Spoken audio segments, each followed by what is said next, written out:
I want to call the subcommittee to order. The chair recognizes himself for 5 minutes for the purposes of an opening statement. And I want to begin by thanking all of the FERC commissioners for appearing before the subcommittee this morning for the purposes of discussing critical issues related to the governance of the nation's electric grid.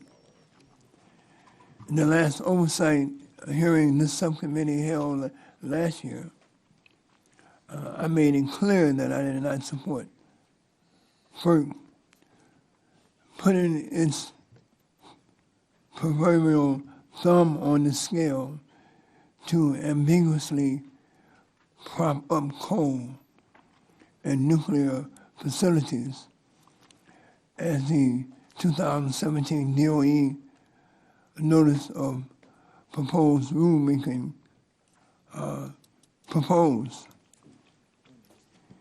In that same hearing, I also stated that elected officials in the states should have the authority to choose the type of energy sources within their own portfolios that will mostly benefit their own constituents.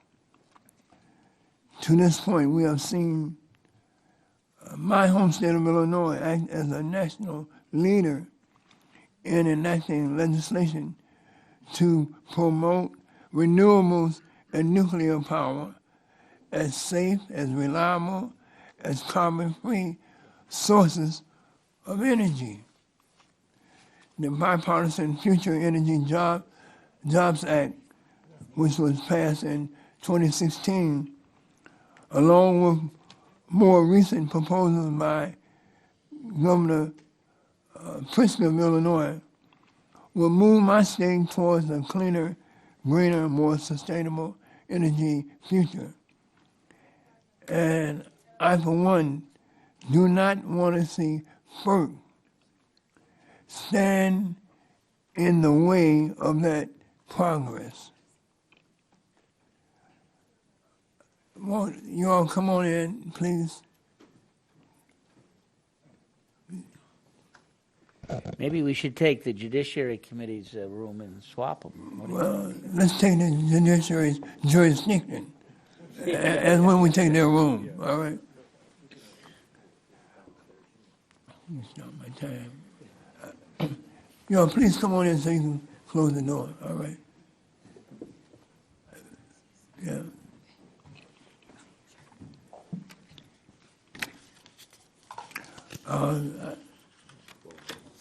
The bipartisan Future Energy Jobs Act that was passed in 2016, along with more recent proposals by the Governor of Illinois, Pritzker, will move my state forward towards a cleaner, greener, more sustainable energy future.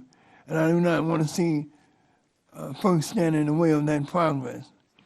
However, FERC's ruling on PJM capacity market would undo this historic progress and make it harder to achieve my state's energy goals.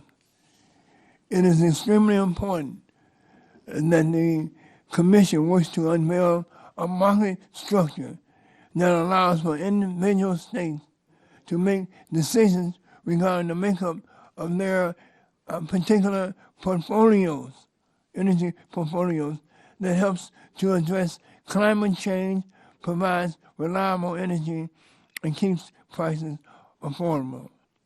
One of the biggest challenges facing FERC is how to integrate more renewable energy and distributed energy resources into the grid and putting them forth rules of the road to help accomplish these goals.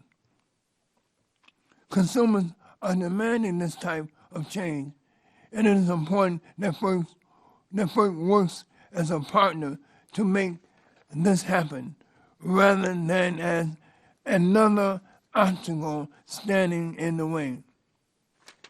I applauded the Commission's storage and Distributed Energy Resources, DER, a notice of proposed rulemaking issued back in November 2016, and Order 841 issued in February 2018 directing RTOs and ISOs to upgrade and update market rules so that storage could participate.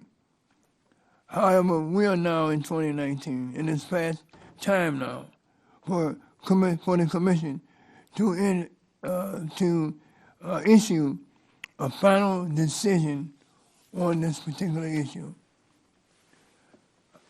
I look forward today to engaging FERC on these important issues, including allowing states to dictate every energy portfolio that they deem would be beneficial to their constituents, allowing more states to integrate more renewables into the grid through transmission, and finding a way for distributed energy resources to participate in capacity markets, and making sure that consumers' voices are heard and respected throughout the RTOs. How the Commission moves forward is utterly important. And I want to now yield 5 minutes to my friend from Michigan, the ranking member, for his opening statement. Well, thank you, Mr. Chairman. And this is an important hearing to examine FERC's budget and priorities for fiscal year 2020. I want to extend a warm welcome to all of our commissioners. It's been about a year since FERC testified before the committee, and in that time the Commission has dealt with its share of challenges, and certainly the change in leadership due to the passing of former Chairman McIntyre. Good guy by all accounts. Chairman Chatterjee has performed admirably, that is for sure. Stepping back into the role of Chairman of FERC, the Commission also has received a new member, Commissioner Bernard McNamee. Welcome, who brings a wealth of experience in state and federal energy policy matters. You know, as members of the Energy and Commerce Committee, we are closely monitoring the shifts occurring across our energy landscape so that we are prepared to confront the challenges and take full advantage of the opportunities that lay ahead. Under my chairmanship of the full committee and continuing under Chairman Walden, we have worked on a bipartisan basis to remove unnecessary barriers to growth, streamline the permitting process for energy projects, and encourage innovation and technological development. And I know that that will continue under Chairman Pallone and Chairman Rush. FERC has many important responsibilities to help us navigate the changes that we're seeing with our generation resources mix and to ensure the resilience and security of our energy systems, including the import-export terminals, natural gas pipelines, and electric transmission facilities. FERC has also had a responsibility to oversee energy markets, ensure just and reasonable rates, advise on state energy policies, and oversee the development of mandatory electric reliability and security standards for the bulk power system. As we've learned, managing this wide array of issues is no simple task. Building new pipelines and electric transmission facilities has become increasingly challenging. And while FERC, as the lead agency, has established a process to allow for thorough environmental reviews and meaningful stakeholder input, we have started to see this process strained by states that are not performing their federally delegated responsibilities in perhaps a timely fashion. We're also seeing big changes on the generation side, with the decline of coal and nuclear coinciding with the rise of natural gas and renewables, which is placing pressure on state and regional resource planning. Many of the issues we discussed at our hearing last year are still actively under consideration at FERC, including fuel security and grid resiliency, grid storage, pipeline permitting, and market reforms. I look forward to today's hearing to receive an update on progress in these areas. I also look forward to discussing physical and cybersecurity for our grid and pipeline network, which is an issue that all of us care deeply about. While FERC has authority to approve mandatory cybersecurity reliability standards for the bulk power system, the regulatory framework for pipelines may have gaps that should be examined.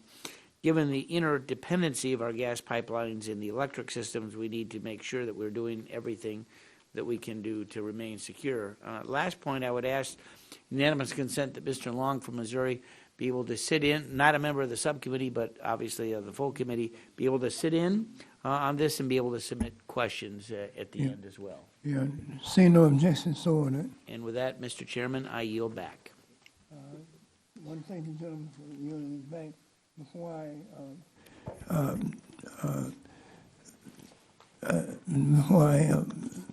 bring the chairman of the full committee on, I want to take a moment to introduce to those who have gathered here a very resourceful and very dedicated group of young people here from Illinois, including from my district.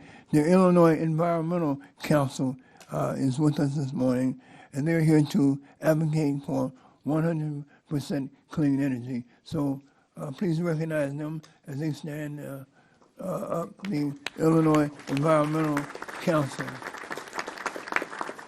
Okay. Thank you very much. The chair now recognizes the chairman of the full committee, Mr. Malone, for 5 minutes. Thank you, Chairman Rush. I'd like to begin by thanking the commissioners for being here today and for their collective work at the Federal Energy Regulatory Commission. FERC's decisions and rulemakings have a large impact on our nation's energy and environmental future. The Commission's activities directly affect electric and gas consumers across the United States, both the cost to ratepayers and the reliability of electric grid systems. They also affect the environment, particularly in the form of greenhouse gas emissions. And I'm interested in learning how FERC intends to address greenhouse gas emissions in natural gas pipeline permitting approvals. To date, FERC's efforts to account for greenhouse gas emissions in the pipeline review process leaves much to be desired, in my opinion. In 2017, the D.C. Circuit found in the Sable Trail decision that FERC cannot ignore the indirect effects of projects it approves, including emissions from downstream use. And I know FERC has great analysts who are up to the task of accounting for greenhouse gas emissions, but they need to be empowered to ensure that these impacts are fully considered. This is particularly concerning because FERC seems more than willing to approve any pipeline, even though the Natural Gas Act directs the Commission to only approve projects that are in the public convenience and necessity. And I'm also concerned that FERC looks at each pipeline project in a vacuum without regard to any other pipeline application. This could result in 2 pipelines running right next to each other. And I think we can all agree that it's just not a smart or responsive way of planning our system, particularly when people's private property could be taken by a pipeline company. The bottom line is that this whole process needs a more thoughtful strategy of planning and broad-ranging analysis. On the electric side, it's been roughly 20 years since the implementation of wholesale markets.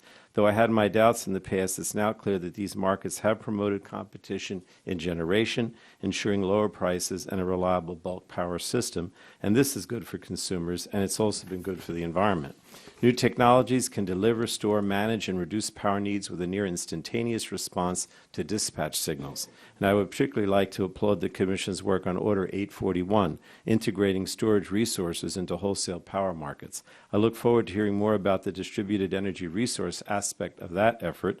Innovation and technology are leading the way, and FERC can and should be a partner in that effort. I also think it's important we look at Order 1000, which governs how transmission is planned and developed and how the costs are allocated. Chairman Chatterjee recently said it was not working as intended, and I agree, particularly regarding consideration of non-transmission alternatives when looking at new system investments and interregional transmission planning. And I'd like to hear about your plans to lead the Commission in addressing these shortcomings. I also want to say that I'm not happy with the way RTOs are assessing their transmission needs, and in my experience in New Jersey, it's potentially resulting in the construction of unnecessary projects. And finally, we need greater scrutiny of wholesale capacity markets. Frankly, the current state of affairs is a mess, especially in the PJM market where New Jersey participates. PJM participants are currently left in the lurch of both an old and new capacity market design. And the result of this uncertainty is higher electric bills. It's vital that we figure this out immediately. So I have some time left, and I'd like to yield the balance of my time to Mr. Kennedy. Mr. Chairman, I want to thank the chairman for yielding, and thanks to the subcommittee for hosting this hearing, and thank the commissioners, everybody for being here. I'd like to add one more area of focus to today's conversation, and something that's particularly important to me: RTO governance and transparency into the stakeholder process in our wholesale markets. Focus on RTO governance is not only essential to good governance, but also critical to accountability. Too often, parties involved in the energy markets can just simply pass the buck and responsibility to others, but the result is often the same. Consumers end up paying more, and no one is held accountable. I'm not suggesting FERC is the sole responsible party here, but the Commission is invaluable in upholding the stability and reliability of a system when it works properly, and you are also the enforcers when the system breaks down. So I look forward to continuing to work with all of you on all this, and I yield back the time to the chairman. Thank you. And I yield back, unless someone else wants the remaining time, I'll yield back, Mr. Chairman. Chair, thanks the gentleman for yielding. The chair now recognizes Mr. Walden, the ranking member of the full committee, for 5 minutes for the purposes of his opening statement. Good morning, Mr. Chairman. I want to thank our witnesses for being here today, the commissioners. We really appreciate the tough challenges you face. We've got a couple of projects in Oregon that are under review at different levels, both state and federal approvals, and I'm observing that and watching that, and we appreciate what you do to allow public input on those projects. I think that's really an important part of this. And so we thank you, and we recognize the tough challenges you face in trying to figure out what's best for the country. And to that point, you know, a lot's changed in the energy picture. We know that. I'm old enough to remember when we thought we were going to run out of natural gas and oil. And we were all on watch for what do we do then. And now through innovation and technology, we've discovered we can become a net exporter of energy and really lead the world, and we can do it in an environmentally smart way. And we can replace more polluting sources around the world if we can get our natural gas into markets. We can also stick it to Putin. Let me be direct and clear here. It is a geopolitical force as well. I've met with leaders of foreign countries who beg us to get our natural gas into markets, so they've got a competitor to Gazprom. And when natural gas does get into the market, guess what? The prices go down, and we quit funding Russia, or they do. So I think there's important international issues here as well that America needs to look at. They may not all be in your statutory process, but they're important for America going forward. And so I think that's an important piece. We are on the breakthrough of major battery storage. I met with some folks from some of our national labs this morning about research they're doing to capture carbon, perhaps with a film that could capture carbon at $30 a ton, which would be remarkable if they're able to take it from a computer process into a reality in the marketplace. And we think about how transformative that could be to reduce carbon emissions and continue to provide baseload energy. My region, hydropower. This committee did a lot of work on hydropower licensing for small scale. We believe in it. It's carbon-free. It is there. It's an enormous resource. But we also need to make sure we've got transmission capacity. And I know you all focus on the grid, on its reliability and security and safety and adequacy. We do too. We tried to address those issues. I'd love to know more about the choke points in the country. You know, you have the Northeast heating oil issue. We have situations where we're importing foreign gas into the Northeast, I think maybe even from Gazprom. And we have fights over transmission lines in the Northeast. We have fights over pipelines in the Northeast and even accessing America's great energy reserves there. I'd love to know what that means to consumer prices. It's not my part of the world, but it's our country.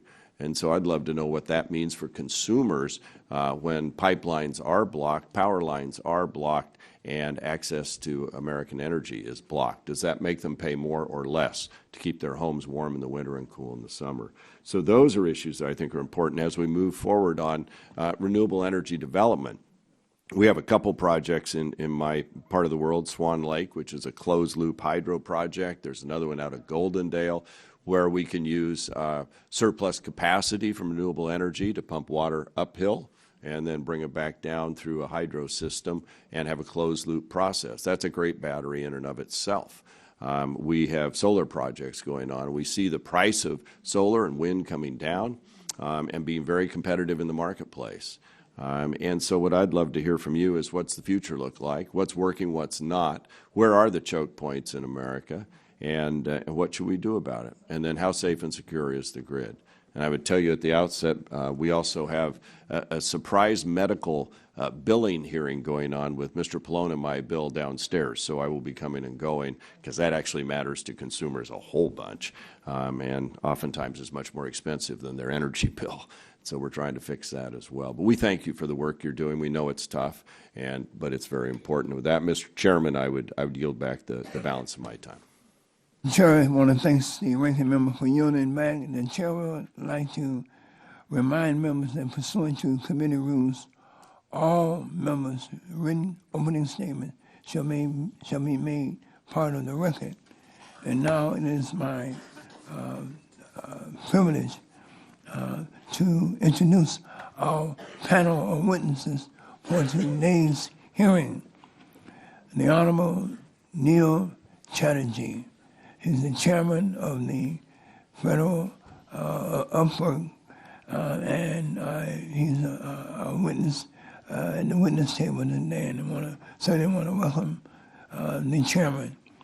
Next will be the Honorable Cheryl A. LaFleur, commissioner for FERC. Then next to her is the Honorable Richard Glick, who's also a commissioner at FERC. And last but not least, the Honorable Bernard L. McNamee, who's also a commissioner.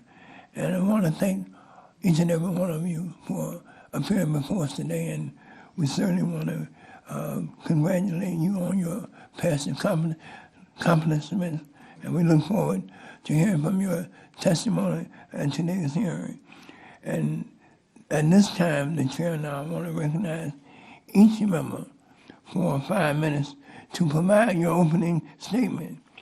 But as a part of what we do here, I'd like to explain the lighting system, which you probably don't need any explanation for, but it's written here and I'm going to read it. In front of you is a series of lights. The light will initially be green at the start of your opening statement. The light will turn yellow when you have 1 minute remaining. Please begin to wrap up your testimony at the occasion of the yellow light. The light will turn red when your time has expired, and please conclude your statement at the turning of the light to red. Chairman Chatterjee, you are now recognized after being fully instructed on the lighting system. You're finally recognized for 5 minutes for the purposes of an opening statement. Thank you, Chairman Rush, Ranking Member Upton, and members of the subcommittee. I really appreciate the opportunity to be here before you today to discuss the important work that we're doing at the Federal Energy Regulatory Commission. As was mentioned, my name is Neil Chatterjee, and I am the chairman of FERC. I appreciate the subcommittee's attention to the major energy issues facing our nation and the role that FERC plays in addressing those issues for the American people. This is an exciting and transformational period for our nation's energy landscape. I take very seriously the responsibility to work with my colleagues to ensure that all Americans have reliable and affordable energy supplies. Today, I will focus my remarks on two of my priorities: the Commission's efforts to allow for storage resources to better participate in the wholesale electric markets, and our focus on the importance of security measures to protect from cyber and physical threats to the nation's bulk power system. I will also address FERC's efforts to reform our regulations under the Public Utility Regulatory Policies Act of 1978, or PURPA, an issue I know many of you have been following closely. Over the last decade or more, our country has seen many changes in the energy industries that FERC regulates. As such, it is essential for FERC to remain vigilant about these changes and respond to them in ways that enhance competition in electricity markets, support the resilience of the bulk power system, and lower costs to consumers. One of these recent transformations we have seen is the improvement in electric storage technologies. I want to highlight the Commission's work, which I am extremely proud of, regarding the participation of electric storage resources in wholesale electricity markets as an example of how FERC is responding to our ever-evolving energy landscape. Traditionally, a variety of factors have created challenges to storage resources' participation in the wholesale electric markets. Because of this, in 2018, FERC issued Order 841 to remove barriers to the participation of electric storage resources in the capacity, energy, and ancillary services markets operated by the regional transmission organizations and independent system operators. FERC is now evaluating the December 2018 filings that RTOs and ISOs made to implement Order 841. As a result of this order, I expect an increase in the deployment of storage resources, which should result in greater reliability and lower prices for customers by enhancing competition. This is but one example of how FERC is proactively addressing shifts in the energy industries that we regulate and ensuring that emerging technologies can serve an integral role in wholesale electric markets. In addition to our work to reduce barriers for storage resources, FERC is evaluating barriers to the participation of distributed energy resource aggregations in the markets operated by RTOs and ISOs. Last year, FERC staff held a technical conference to gather more information regarding the participation of distributed energy resource aggregations in wholesale electricity markets, as well as to discuss more broadly the potential effects of distributed energy resources on the bulk power system. FERC is currently considering the record as we determine how to move forward. Another priority I would like to discuss today is cyber and physical security. As you're aware, America's critical infrastructure is increasingly under attack by foreign adversaries. The Department of Homeland Security and FBI have issued multiple public reports describing cyber intrusion campaigns by foreign government actors against our critical infrastructure, including the electric grid.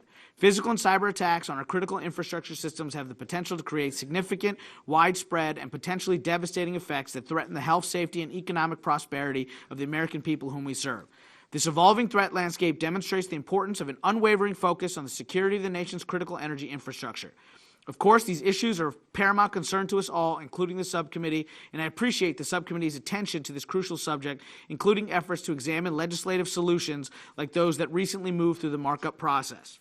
At FERC, we have and continue to address cyber and physical security risks as consistent with Section 215 of the Federal Power Act, which grants us the authority to approve and enforce mandatory reliability standards developed by the North American Electric Reliability Corporation. We have also taken up voluntary initiatives with federal, state, and industry partners. In 2018, FERC issued two significant orders that improved bulk power system security. First, at our October 2018 Commission meeting, we approved NERC's proposed reliability standards to address supply chain threats. This action is particularly significant given that these specific threats to the energy sector continue to grow. Second, at our July 2018 Commission meeting, we approved a final rule directing NERC to expand reporting requirements for critical systems. That final rule directed NERC to develop a standard that requires registered entities to report successful and attempted intrusions into critical systems to NERC's Electricity Information Sharing and Analysis Center, as well as to DHS. NERC recently filed a new reliability standard to satisfy the directive, which is currently pending before the Commission, but FERC does not just approve reliability standards. Since 2016, FERC has conducted audits of industry's compliance with cybersecurity reliability standards, the goal of which is not only to assess compliance with the reliability standards, but also to learn and share best practices. Seeing that I'm about to get the light, I'm just going to say it's time to bring PURPA into the 21st century. Major changes to PURPA should come from Congress, but we have some tools available to us at the Commission, and we are currently working to utilize those tools. Thank you. I want to thank you, Chairman Chatterjee. You have passed the lighting test for this morning. Now, the chair recognizes Ms.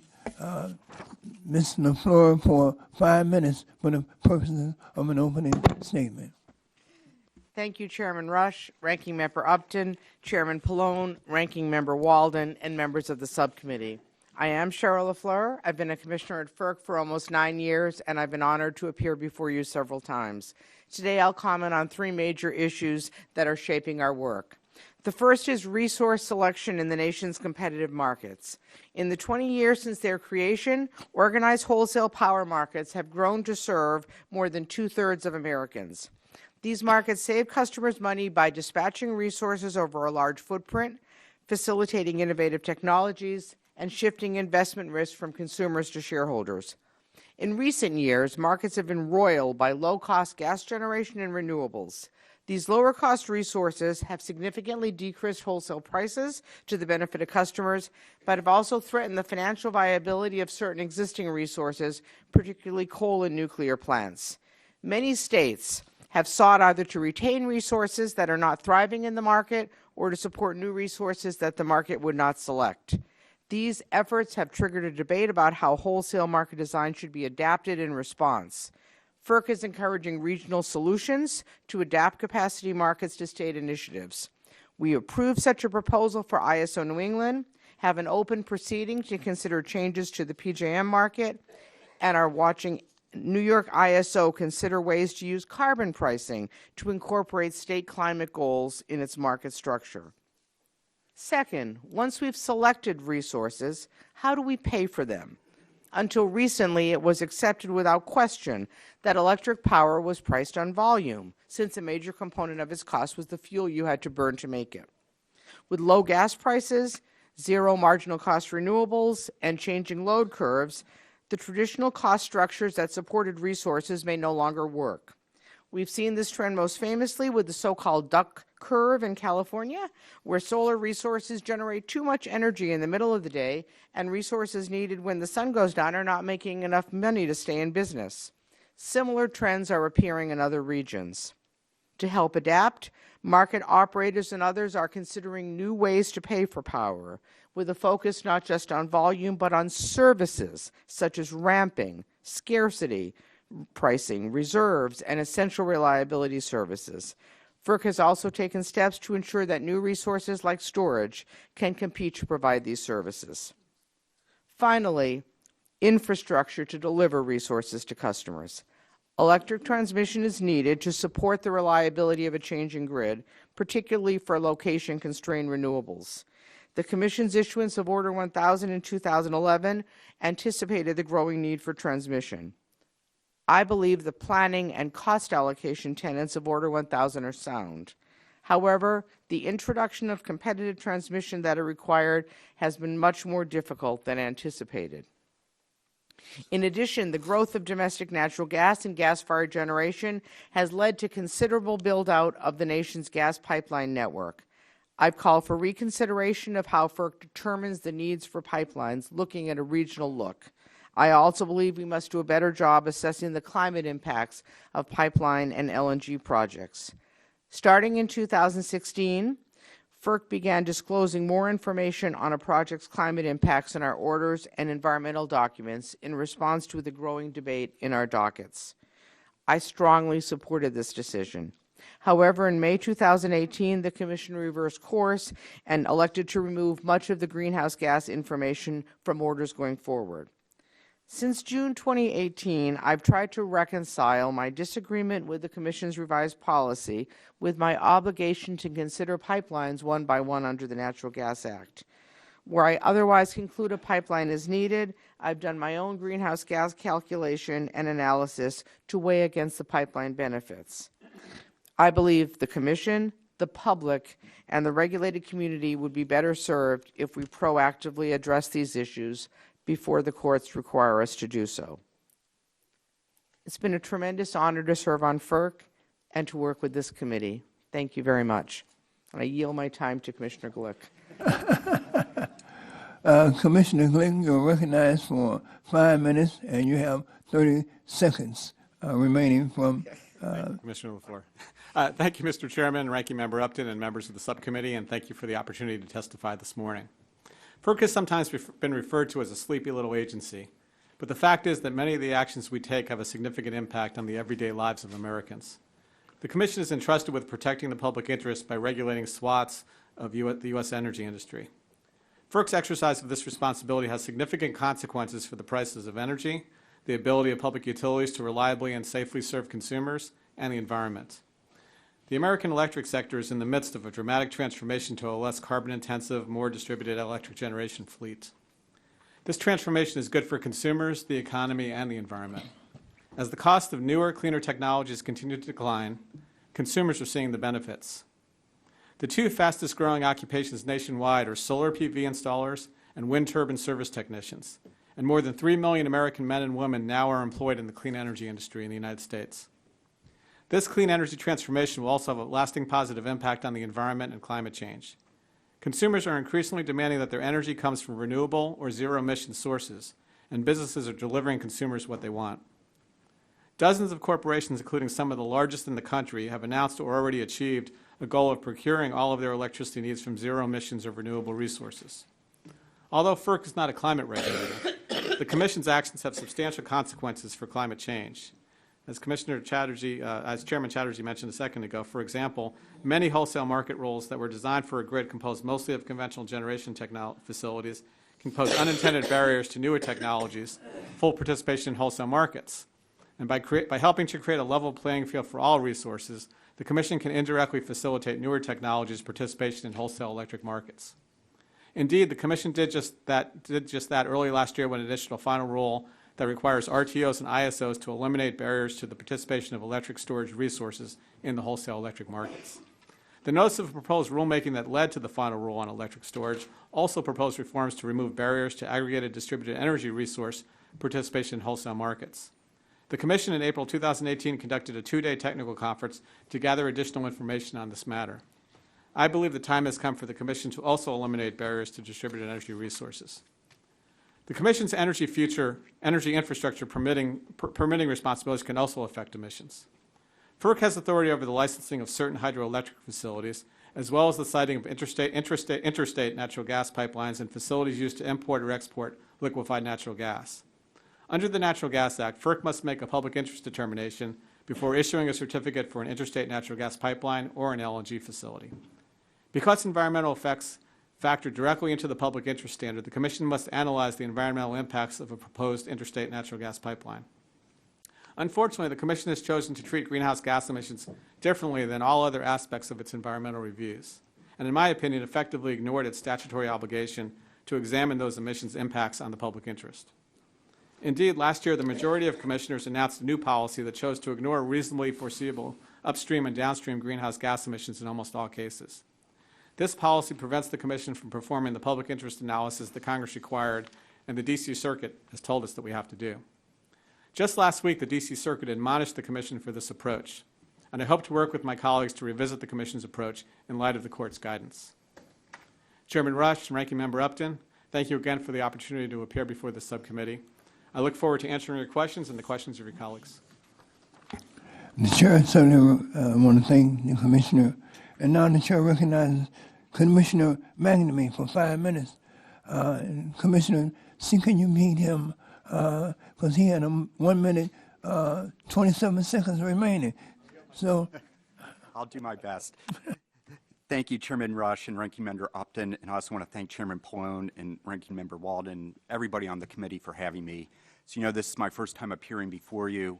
My name is Bernie McNamee. I just joined the Commission 6 months ago, and it's been a great joy to be able to work with my colleagues here and everybody at the FERC staff. As you've heard from my fellow commissioners, there are a number of important items that the Commission deals with. You all know this, but it's important to the Commission, the energy industry, consumers, and the nation. First of all, I want to talk a little bit about LNG facilities. In 2017, the United States became a net exporter of natural gas, and FERC has played a role in this accomplishment by authorizing the construction of liquefied natural gas facilities pursuant to Section 3 of the Natural Gas Act and pursuant to the National Environmental Policy Act. After 2 years in which no new natural LNG facility was approved, the Commission has approved in a 3-month period 4 LNG projects with a total estimated export capacity of 8 billion BCF a day. I'm happy to say that I was able to play a part with my fellow commissioners in finding a compromise in order to move these projects forward. And it also was an example of, if we look at the law and the facts, we can usually come to a resolution of the issues for the benefit of the American people. And currently, the Commission has 10 LNG export applications pending before it, and 4 LNG export facility proposals are in the pre-filing process. We will address each of these applications that come before us based on the law and the facts. More generally, since 2009, the United States has been the world's top producer of natural gas. Just think about that, when we used to wish that we could have energy independence, and now we're a net exporter. This natural gas is transported across the United States using over 300,000 miles of interstate natural gas pipeline. And in 2018, over 13 billion cubic feet a day, or 689 miles of Commission jurisdictional approved pipeline capacity entered service. Moreover, in 2018, the Commission authorized 44 new projects representing 9.3 BCF a day and 676 miles of new pipeline capacity. Now, we've heard some issues about how are we approving these. As you know, the Commission issued a notice of inquiry in order to examine whether or not we should be changing our certificate policy. The Commission has received over 3,000 comments, and my colleagues, our staffs, and the Commission are all working through these comments. I also want to touch on how the Commission is trying to implement the tax cuts that you implemented under the Tax Cuts and Jobs Act of 2017. The Commission issued its Order 849 to determine whether national gas pipeline rates should be adjusted to account for those tax cuts. And the Commission is dealing with a review, and so far there have been 21 rate settlements between pipelines and their shippers and 11 rate reduction filings. The Commission has also initiated 6 Section 5 show cause proceedings to see about reducing rates, trying to ensure that the tax cuts you ordered into the code are flowing through the customers. Next, I want to talk a little bit about the electric markets. The transformation of the electric grid through the markets and competition has been amazing. 2/3 of the nation's load is served under an RTO or an ISO, and Congress and FERC should be proud of this achievement. Because of competition, new energy sources can participate in the market, and customers are seeing the benefits. But there are also legitimate concerns, many of the things that you have dealt with in your time here in Congress. They include debates about the role of the different resources, capacity markets, price formation, environmental goals, state energy policy goals, federal policy goals, market manipulation, affordability, and of course the overarching goal, making sure that the lights turn on when the switch is flipped. There are also a number of other issues we're trying to deal with: PURPA, Order 1000, distributed energy resources, hydroelectric power, return on equity, transmission investments, and the specific tariffs that come before us. Each of these is important to each one of us here on the Commission, and we take them seriously and need to deal with them. I'll finally touch on one thing that is brought up by a number of my fellow commissioners and which I find very important as well, and that is energy storage. I was not on the Commission when the energy storage issue was issued, Order 841, but I agree with its portions of it that promote the use of energy storage resources on the grid at the transmission level in the bulk power system. But as you may know, I issued a concurrence and dissent focused on the jurisdictional issue. I do not believe that Congress provided the Commission under the Federal Power Act the authority to regulate the distribution facilities that are needed for those certain types of distribution or energy resource batteries to be able to connect behind the meter or at the distribution level. So this was a position that I looked at seriously, especially after being comments filed by the National Association of Regulatory Utility Commissioners and the National Rural Electric Cooperative Association. In the end, I did say that I didn't think we have jurisdiction, but I also believe that we should have at least considered an opt-out. Thank you very much.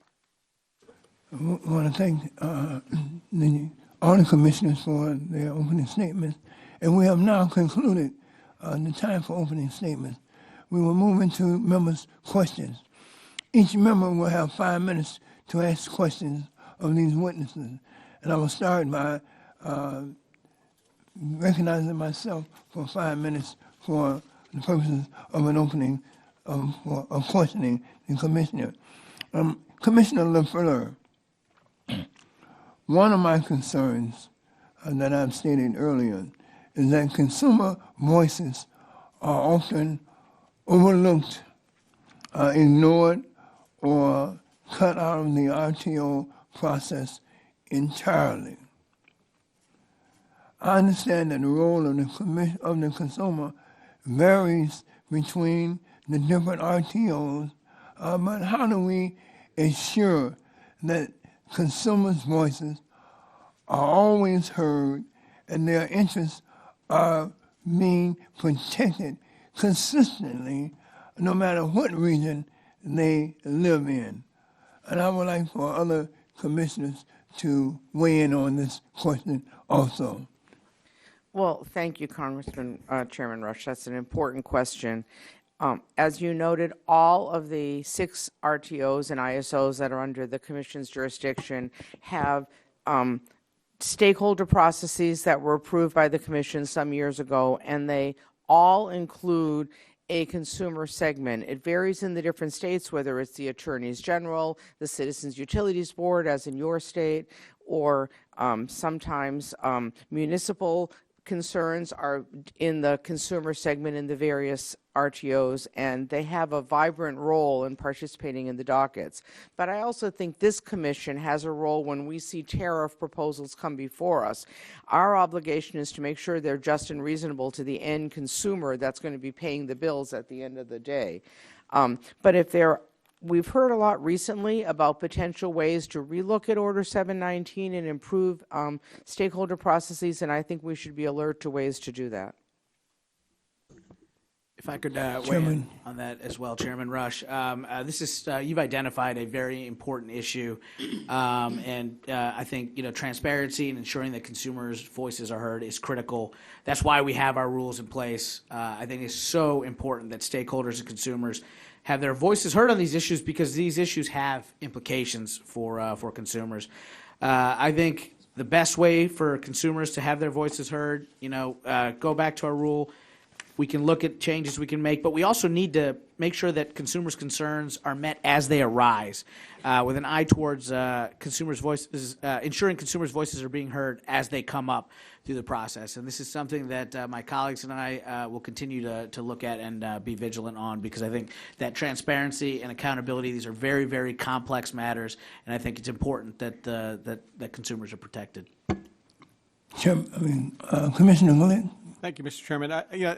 One of the things that's been very enlightening since I've been at the Commission for a little over a year now is just the amount of frustration there has been with RTO governance around the country. And it's not just consumer groups, it's other stakeholders as well have been very frustrated with, and I think it's worth for the Commission to take a look at how the governance process works and how the various stakeholders get to participate. I would say that Congress in the late 1970s, early 1980s passed legislation creating an Office of Public Participation at FERC that I think would help provide some consumer input at the Commission. As I understand it, Congress never did fund that office, but I think it would be helpful if Congress did fund it, and I think that would be one way for consumers to participate in some of the decision-making processes we engage in. Right. Commissioner Kelly. Just briefly, I think that you're touching about the importance of that. Commissioner McNamee, I'm sorry. That's quite right. I think you touch on what's so very important is that in our entire system of government, people want to be heard. And I know that we all take very seriously our obligation to understand that every person that files something in the Commission, that case is important to them and that they need to be heard. And I think we always need to be vigilant to make sure that we're paying attention to what consumers want, what stakeholders want, every participant wants, in order to make sure that we're at least considering and hear their concerns, even though sometimes it won't always be the result any particular individual or group wants. Thank you. I'm going to yield back the remainder of my time and now recognize the ranking member for the great state of Michigan, Mr. Upton, for 5 minutes. Thank you, Mr. Chairman. It is the great state of Michigan, so that's good. We'll get that adjective in there. Mr. Chairman Chatterjee, first, I want to say to all four of you, appreciate your interaction with all of us. This is something that is so important. We appreciate the relationships that we have. For me, we know that rogue hackers and state-sponsored adversaries continue to launch cyber attacks on our nation's energy infrastructure virtually every single day. And as you know, under the EPAC 05, Congress gave FERC the authority to oversee the reliability of the electric grid, including the authority to approve mandatory cybersecurity reliability standards. The current framework for setting cyber standards for the grid seems to be working pretty well, I think, but FERC does not have the authority over pipelines. And even though we're increasingly relying on natural gas pipelines to keep our power plants running, and I know in my congressional district we're expecting to break ground on a new INDECT facility in one of my communities back home. So the question is, should Congress be concerned about the lack of cyber oversight for pipelines? I would note that TSA, in a hearing that we had a couple weeks ago, has less than a handful of folks. Anybody here from TSA? Didn't think so. Less than a handful of folks out of their 50,000 employees that oversee pipelines. They did refuse, despite bipartisan efforts to try to get them to testify before the committee. But what's your thoughts about the involvement of cyber and the relationships that you might have with other agencies as well? Thank you, sir, for the question, and also for your leadership on this issue, particularly during the time that you chaired the commission. I think this is a very serious issue, and I think it is exacerbated by the increasing interdependence between gas and electricity generation in this country. 20 years ago, if a single gas pipeline went out, a generator might not have flinched. Today, you might have 8 or 9 generators depending on a single gas pipeline, and a physical or cyber attack on such a pipeline could have catastrophic cascading effects, and our adversaries know this. I think TSA does a remarkable job on things like the safety of our aviation fleet, our highways, our rail transportation area, but they need to put a greater focus on securing these pipelines because of this increasing interdependence for electricity. Since you, Senator Cornyn, Senator Cantwell, and a number of others have come out on this issue, Commissioner Glick and I have also been very vocal about our concerns in this area. We have seen some progress from both TSA and industry. I've met multiple times with the TSA Administrator Pekoski, and he has assured me that TSA is taking this seriously and they're going to commit more resources to it. I've also seen industry react positively and come forward and make a commitment that they'll make the requisite investments in this area. But we have to remain vigilant on it. I think both TSA and industry need to follow through on the commitments that they're making, and if they don't, I think it's incumbent upon us at the Commission and you all to keep the pressure on. Well, we want to help you do that. Any other commissioner wish? Commissioner Good? Mr. Upton, as the chairman said, we wrote a joint op-ed on this issue, and I shared the chairman's concerns. I would say that I continue to have serious concerns about the TSA's ability here, and I read the GAO report recently that I think expressed some serious concerns about their resources and their efforts in the program. And I'm not entirely sure what their plans are. We need to see what their plans are in terms of responding. But we had a technical conference on cybersecurity just a few months ago, and a TSA witness participated. And I asked her about the success rate of their voluntary guidance, and they said, well, our hope is to have a success rate of 80%. 80% doesn't cut it. We need to have a success rate of 100%. And again, the TSA does a wonderful job on airports and other transportation, but I think the pipeline industry, I think we need to see that moved. I would actually recommend the Department of Energy, which is, as you know, the lead energy sector agency for cybersecurity. Commissioner LaFleur. Thank you, Congressman. I was in the electric industry when the mandatory standards were first handed down after the 2005 Act, and we did not exactly welcome them. Our attitude was, we already do this right, why do we need mandatory standards? But I believe they have definitely improved the reliability and security of the grid, and I actually think most people in the industry would concede that now too.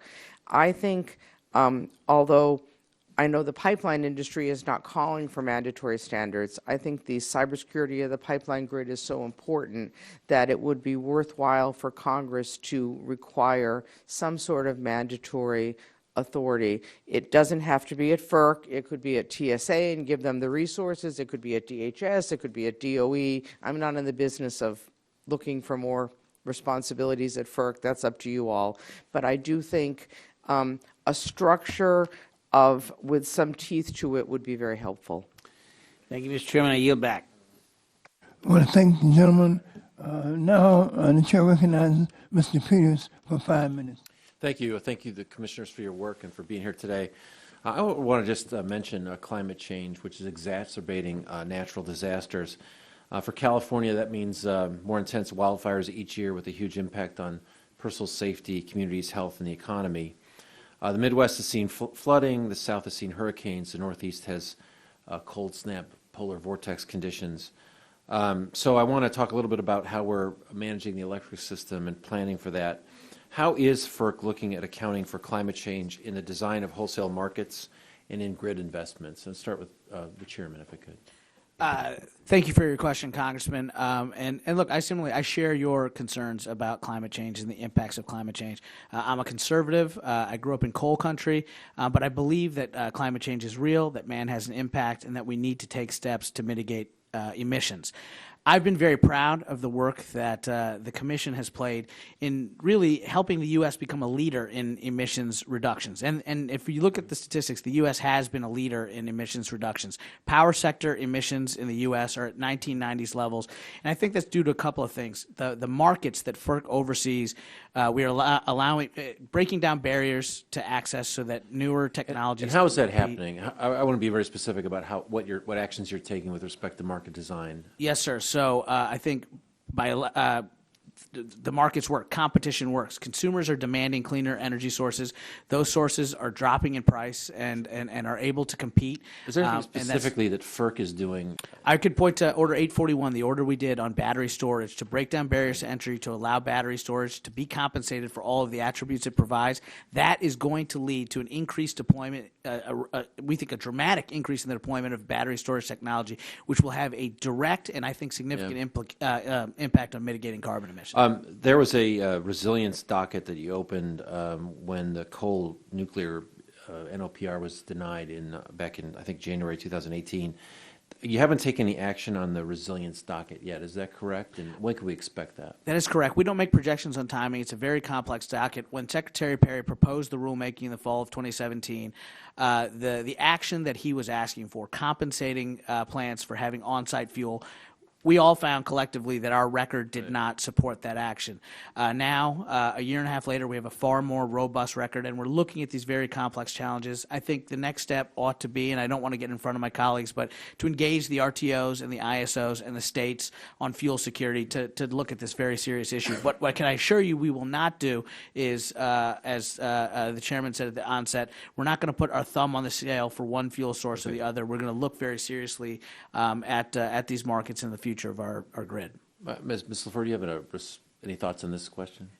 Yes, I certainly agree that the Commission has a responsibility to make sure that the resource rules in the markets are adapted to new resources and not just the traditional resources that existed when the markets were built. And I think we've done a lot over the last decade on demand response, variable energy, renewables, storage, and so forth.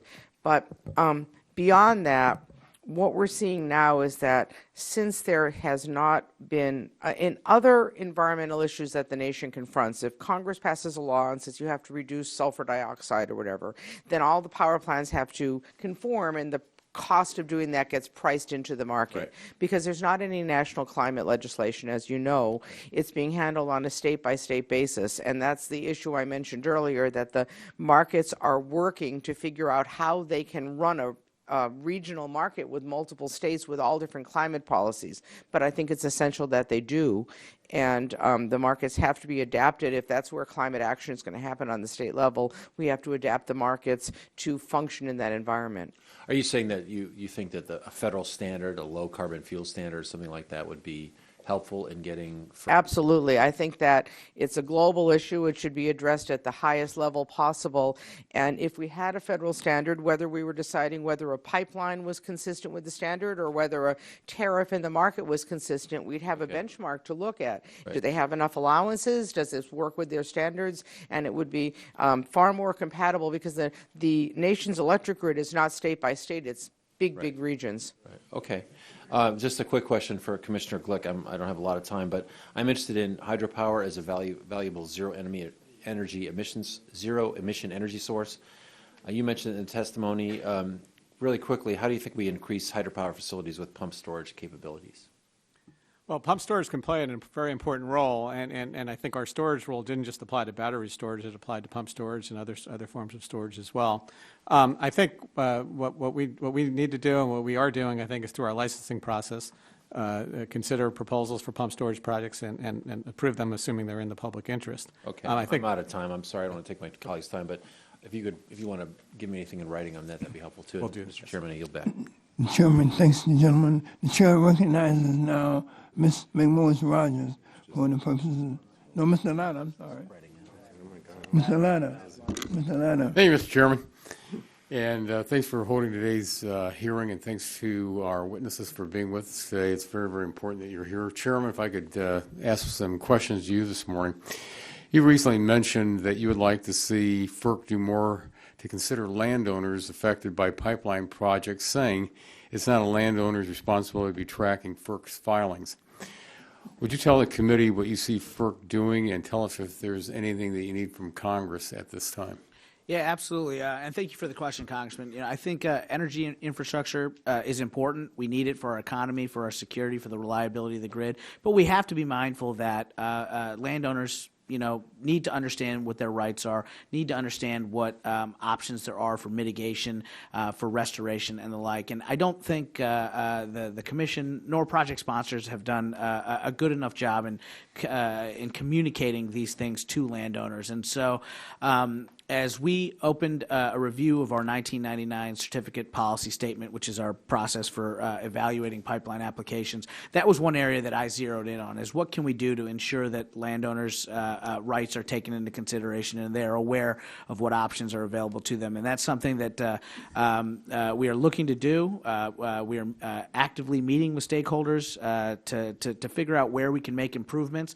I have seen some improvements from project sponsors. Project sponsors, since I made this clarion call, have come to the Commission and shown me the lengths that they go to and the investment that they make in communicating with the landowners, and that is a step in the right direction, but I'm hoping that we at the Commission can do our part to ensure that. Do you have any specific examples right now that what FERC's been doing? Or? So we're in the process right now. It may not seem that significant, but it really is in just updating our website and ensuring that, information is more easily disseminable to people who, as I stated, it is not their job, it is not their responsibility to track these very complex filings. They shouldn't know, need to know and track these proceedings, and we need to make this information more readily available to them and get it out proactively to them. Okay, thank you. Let me follow up with another question to you. The reliability and resiliency of the Balk electric system requires support from generation and transmission assets.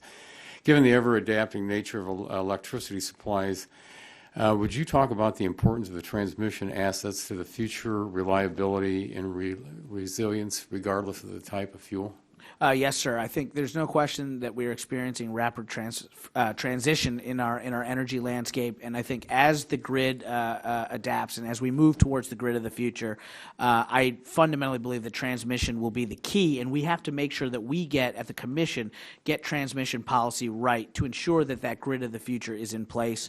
We currently have 2 open proceedings, 2 notice of inquiries that we opened a few months ago to look at how we calculate ROEs, return on equity, for these investments, as well as our incentives policy. What types of transmission should we be incenting? And I think for me, our current approach is to put out incentives based on the risks of a particular project. I don't know if that's the smartest approach to ensuring that the grid of the future that we need is built. And so we're going to look to see what are the smart investments that need to be made to ensure that that transmission system is in place so we can maintain the reliability and resilience of the grid. Well, thank you. One more question. You mentioned in your testimony that in October of last year, FERC approved new mandatory reliability standards to bolster supply chain risk management protections for the nation's bulk electric system. Would you expand on this and other recent activities that FERC is undertaking, especially on the supply chain and critical infrastructure? Yeah, thank you, sir. I mean, the supply chain is something that we all need to, be focused on because, again, it's a challenge for FERC because we don't have jurisdiction in some of these areas, and so we have to be coordinated and work with NERC and others to stay ahead on this.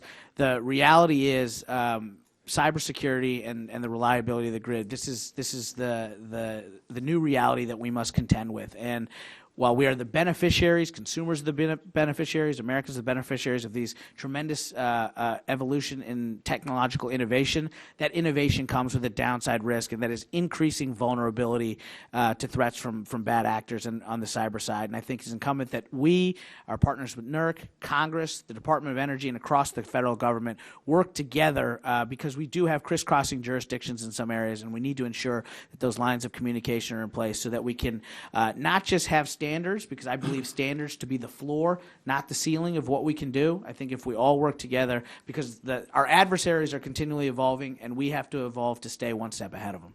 Well, thank you very much, Mr. Chairman. My time's expired, and I yield back. Chair, thanks, gentlemen. The chair now recognizes Mr. Doyle for 5 minutes. I'm sorry, Mr. Pallone is here. And Chairman of the full committee, Mr. Pallone, for 5 minutes. Thank you. Thank you, Chairman.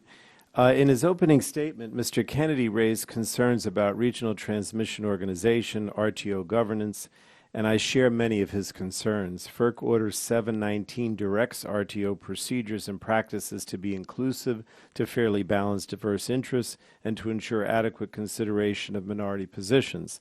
And that Order 719 was issued in 2008, and it provides stakeholders process requirements for RTOs to follow. But to my knowledge, there has not been a comprehensive review by FERC of each RTO stakeholder process to ensure compliance with the requirements of Order 719. So, Chairman Chatterjee, I just would say it's time to review the requirements and to review RTO compliance. And I wanted to know if you agree, and if so, would you consider taking action on this matter in the immediate future? Thank you for the question, Mr. Chairman. We were discussing earlier, this is something that we continually hear from people around the country, concerns about ensuring that consumers' voices are heard, that the process is transparent, that people are aware of what is transpiring within the RTOs and the ISOs. And yes, it has been a decade since we looked at Order 719. I do think, going back to the rule is one option, but, looking with an eye towards ensuring consumers' voices are heard as they come up through the process is another manner in which to do this. I think particularly as new technologies come into play and we look to break down barriers to entry, we need to ensure that these new voices have an opportunity to be heard at the RTOs and the ISOs, and certainly something I'm committed to working towards. Well, I appreciate that, and want to continue to working with you. I also wanted to reiterate what I said in my opening statement regarding concerns with the process by which RTOs assess their transmission infrastructure needs. We must provide greater incentives for non-transmission alternatives so that companies are not building unnecessary infrastructure that increases cost to ratepayers. So let me ask Commissioner Glick, do you believe that in certain cases non-transmission alternatives can be used to increase reliability while also limiting costs to ratepayers?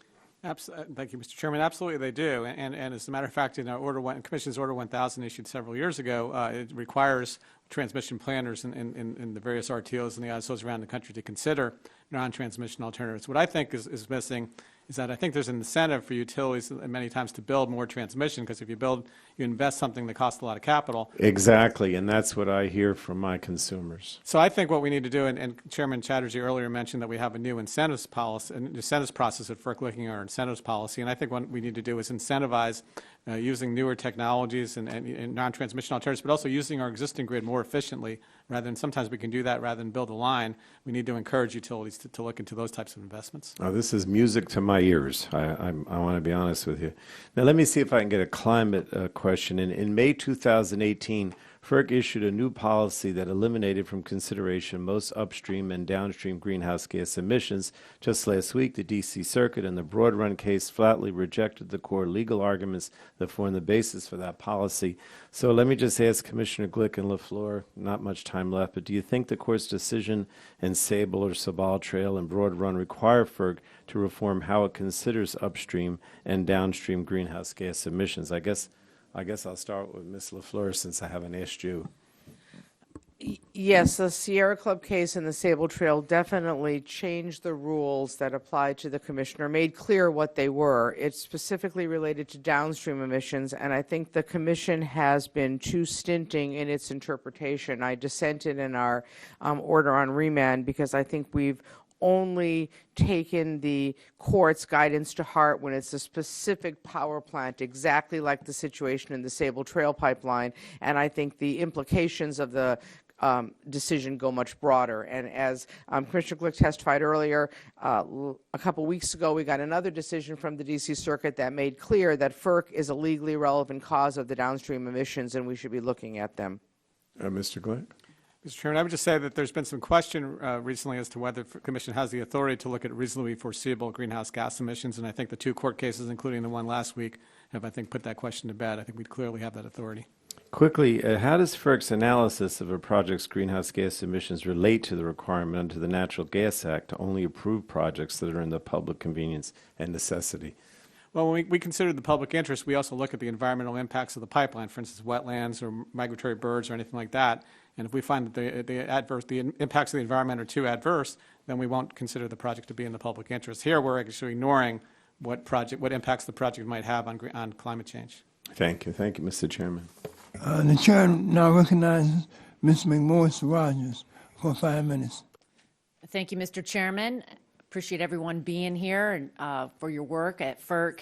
I'm from Washington State, and if you're not aware, my district in Washington State is very dependent upon hydropower, and I believe that we should be embracing what hydropower can provide for us as we continue to move towards a 21st century clean energy future. In Washington State right now, our carbon emissions are actually up, and some of that is one of the big drivers is because of from power plants, more dependence on power plants. And I look at this and I think there's so much more capacity for hydroelectricity, even in Washington State as well as across the country. The National Hydropower Association did a report a few years ago highlighting that we could double hydropower in America without building a new dam. Because only 3% of the dams actually produce electricity. So there's huge infrastructure investment there, and as the largest renewable with lots of potential, I just believe that we should be doing more. It is renewable, it is reliable, it's affordable. We enjoy some of the lowest electricity rates in the country because of hydropower. Last Congress, I had introduced the Hydropower Policy Modernization Act, which would have modernized the hydropower licensing review process. Just to put this in perspective, it takes on average 10 years to relicense a hydropower facility in America today. Compare that to a natural gas facility at 18 months. I believe that we can do better. This legislation passed the House with bipartisan support, and I would like just to use this opportunity today to ask about the FERC process for licensing, relicensing of hydropower projects. It's my understanding that there's hundreds of hydropower projects scheduled to come up for relicensing before the Commission in the next 10 years. While Congress has passed some improvements for the licensing of new projects, we haven't yet passed the significant reforms for the existing projects across this country. This lack of action and its impact on our existing hydroelectric facilities is why I continue to advocate for us addressing the relicensing of hydropower in America. I have concerns that the uncertainty in the cost is currently associated with hydro relicensing, particularly for the smaller projects, may result in fewer relicensing efforts, and it will lead to a loss of flexible generation, less reliable grid. Hydropower provides the largest natural batteries in the country also. There's lots of benefits. So I wanted just to ask the chairman and the others, do you agree that this lack of effort to address and improve our relicensing process is of concern? And if so, what are some of the areas you would recommend that we work on to reduce the duplication of effort, unnecessary delays, and undue cost? Thank you for the question and for your support of this. I agree with you on the significance of hydro and the concern about the licensing process. We've been working very hard on it. We issued a final rule establishing an expedited licensing process for original hydropower licenses for certain facilities at existing non-powered dams and for closed-loop pump storage projects. We are fully aware that another wave is coming, and we've alerted the licensees far in advance to give them time to work on their applications. I also share your concern that that a number of the relicenses are small projects, which have the downside of them possibly having limited resources and expertise on relicensing, but the upside of the amount of actual work and paperwork not being as much as for a larger facility with bigger upsides. And so we're taking these things into consideration. I also want to note existing licensees can continue to operate under one-year extensions if their relicensing isn't done by the time that their license expires. So no one is shut down if they're not relicensed before expiration. But to answer your question, we totally understand and have undertaken a flexible approach to approving requests for license term modifications to facilitate coordinated relicensing of projects that are located in the same sections as the river basin. We're periodically... Excuse me, real quick. Appreciate that. I I have very little time left, but would you also just speak very quickly to how hydropower could benefit the grid? It is a reliable, clean source of energy, and as we look to continue to squeeze carbon emissions out of the grid, I think hydro can play an incredibly important role. Thank you. Thank you so much. The chair now recognizes Mr. Doyle for 5 minutes. Thank you, Mr. Chairman, and welcome to our FERC commissioners. We appreciate you being here. Last year, FERC determined that PJM's capacity auction structure was unjust and unreasonable with regards to the state-supported resources such as renewables or nuclear. And in response, PJM submitted a proposal that's been pending for a year. FERC suggested alternatives to this structure but has not yet released any details for an acceptable mechanism. FERC permitted PJM to delay its capacity auction from May of 2019 and hold it in this August instead.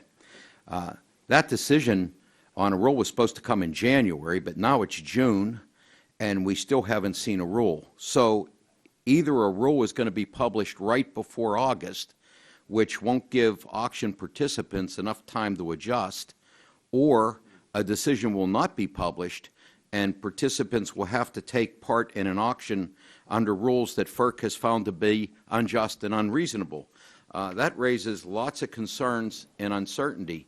I'm interested in hearing what the commissioners say. When do you intend to issue this rulemaking, and what tools does FERC have to provide some clarity to this situation? And Mr. Chairman, I'll start with you. Sir, so I have to be, and my colleagues and I all have to be very careful here, as this is a pending contested matter, and our rules prevent us from discussing internally. Well, I understand it's a pending case, but the reality is that you're creating a considerable amount of uncertainty here. PJM's capacity auction in May of 2018 procured 160,000 megawatts of capacity at a value of $9 billion. That's a lot of risk for companies to take in. Sir, we completely understand at a very macro level, again, not getting into the specifics of the matter before us, this is a vexing challenge because you have a situation where two things that I think we all believe in, states' rights and the markets, are colliding.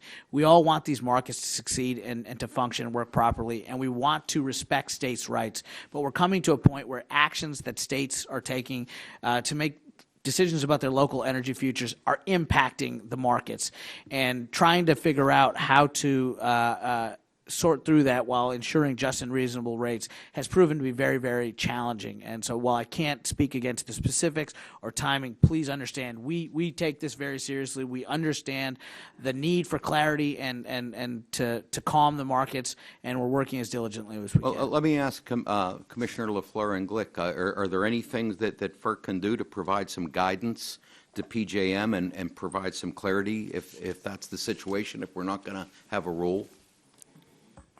Well, I also can't comment on the merits of what's before us, but I'm deeply, deeply troubled by the delay, and I had dissented in the initial order because I thought it would put PJM in an impossible situation, and I'm afraid that's exactly what's come to pass. And I've been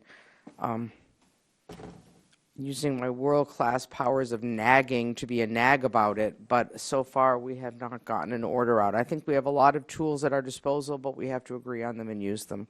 Commissioner Glick? Spent a lot of time in the private sector, and one thing I learned from working there is that you need regulatory certainty. Companies can't make investments without knowing where the government's going, so I think it's incumbent upon us to make a decision and act. Obviously, I can't talk about timing or the nature of it, but I did want to point out that you mentioned that if the auction is held under the current rule, it may be considered unjust and unreasonable. So I'm not entirely sure how the auction can go forward until there's some more clarity from FERC. Well, let's hope that's sooner than later. This is June. Commissioner Glick, let me ask you, capacity markets don't consider the impact of carbon on the atmosphere in each generator's bid.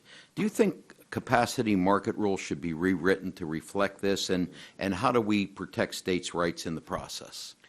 Well, I think in general, if capacity markets are run properly, I think the most competitive resources will succeed. And I think in this case, and lately we've seen lower greenhouse gas emitting technologies will certainly do well in those markets.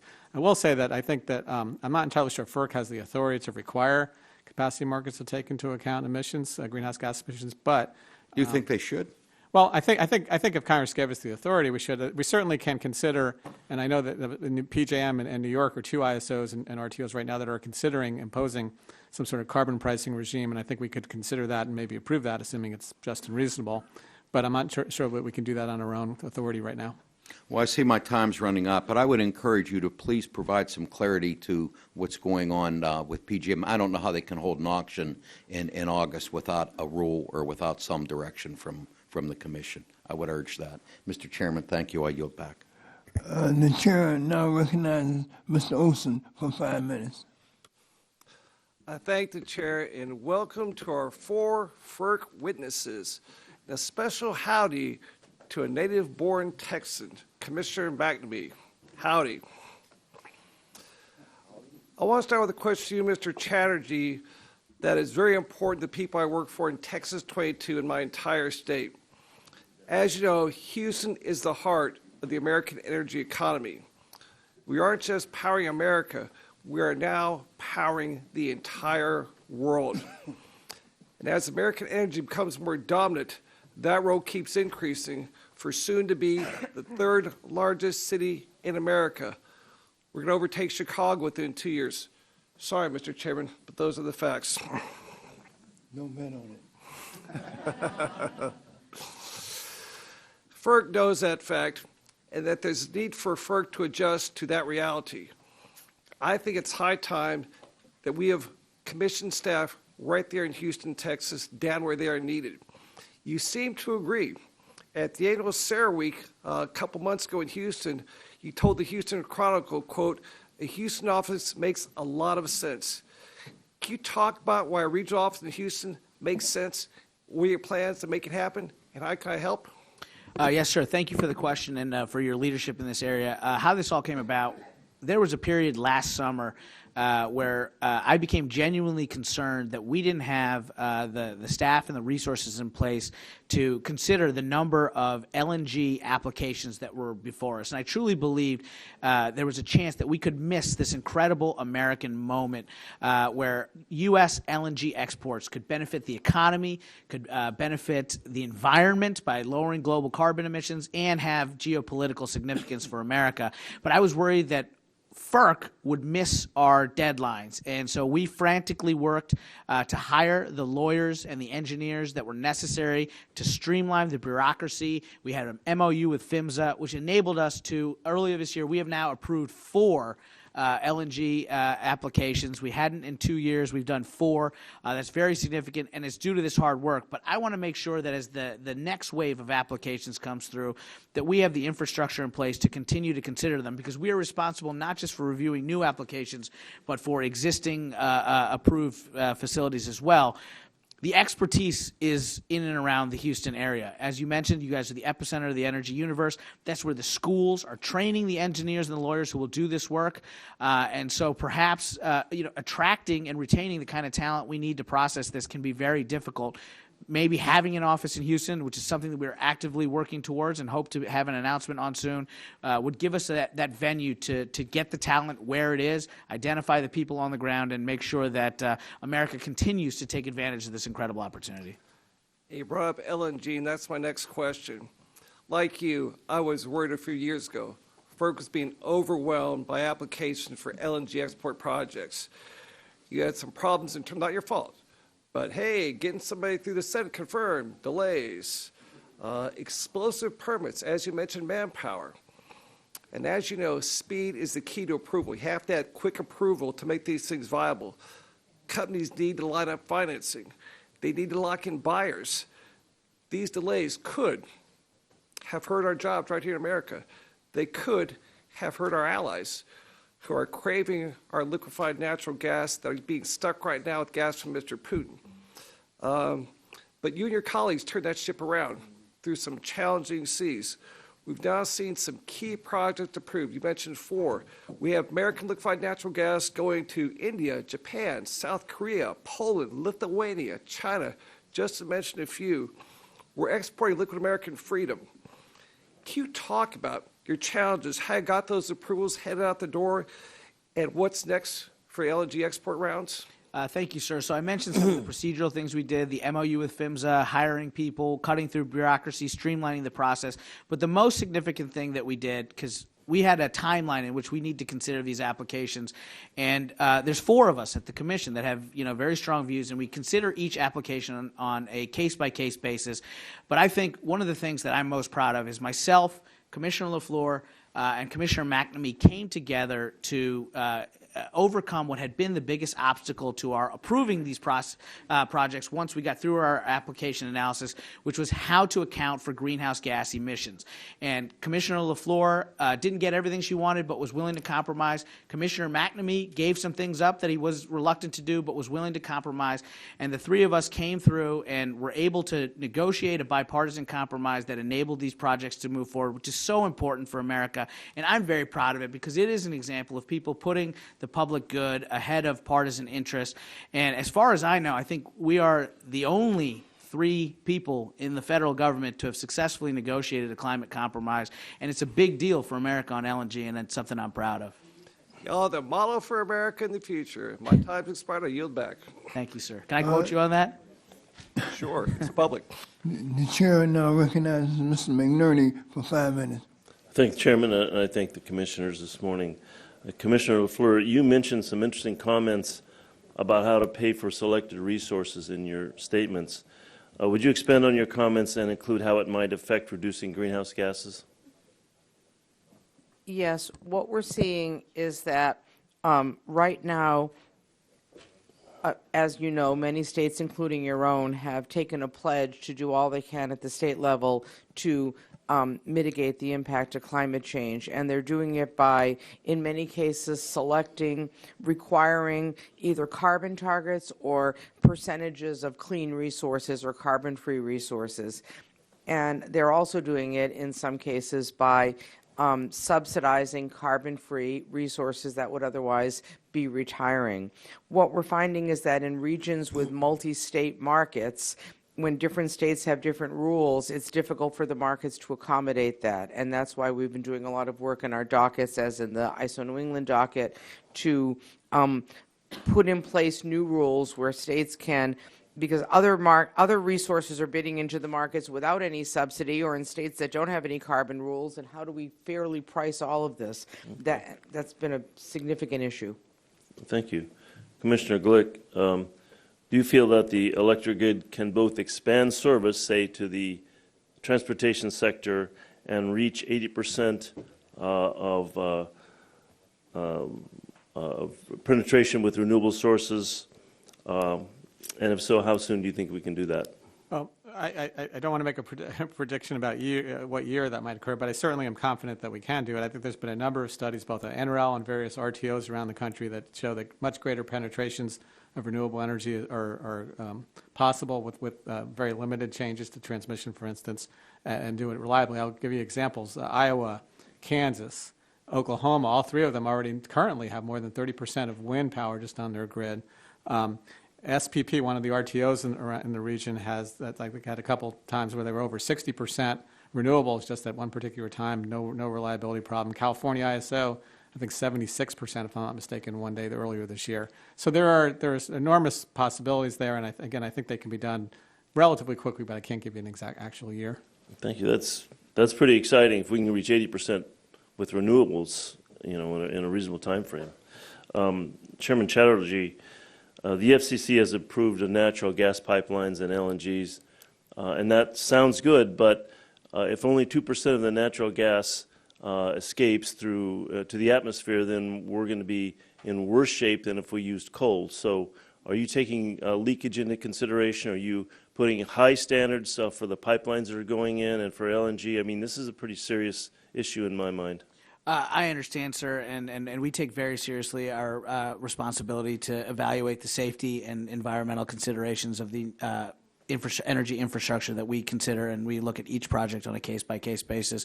What I can say is, the U.S. is currently at 1990s levels when it comes to carbon emissions in the power sector. And I think that is direct. But it's not just carbon. I mean, natural gas emissions are very much stronger in terms of greenhouse gas effects than carbon.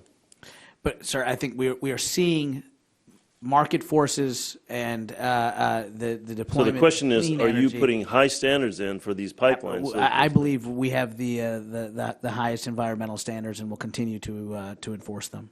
Thank you. Also, regarding cybersecurity, Mr. Lauda and I introduced H.R. 359, the Enhancing Grid Security Through Public-Private Partnerships Act. Would you speak about how this and other cyber legislation would add to better defense of the grid? So I'm not familiar with the specifics of the legislation. Can you just give me a sort of top line on what it would achieve? Well, it uses public and private resources to give grid the electricity companies the resources they need to implement cyber measures. I would like to look at it more closely, but again, based on that description, it's certainly something that I'm interested in. As I mentioned earlier, the cybersecurity, I believe ensuring the reliability of the grid is the most important job that my colleagues and I play. Cybersecurity is a real threat, and we all have to remain vigilant on it. And I applaud you for your legislation. For briefly, what reliability gaps still exist that could be addressed by legislation? So, look, we have to constantly remain vigilant in ensuring the reliability of the grid. I do believe that the U.S. grid is the most reliable on the planet, but we are increasingly facing threats from hostile actors, and we need to do what we can. We discussed it earlier, the potential vulnerabilities to the cybersecurity or physical security of our pipeline infrastructure. That is certainly an area where we need greater focus. All right. Thank you, Mr. Chairman.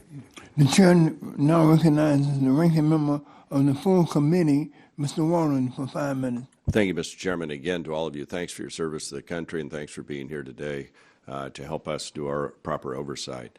Under my chairmanship of the full committee, we prioritize policies that I think were both good for consumers and the environment, and we said they weren't mutually exclusive either. You can do both. In last Congress, in fact, this committee passed more than a dozen bills signed into law to give FERC new authorities and streamline existing processes to encourage new hydropower development and bring more accountability to the rate-making process. So what I'd like to know is what's the status on FERC's implementation of these bills, which were incorporated into the America's Water Infrastructure Act of 2018.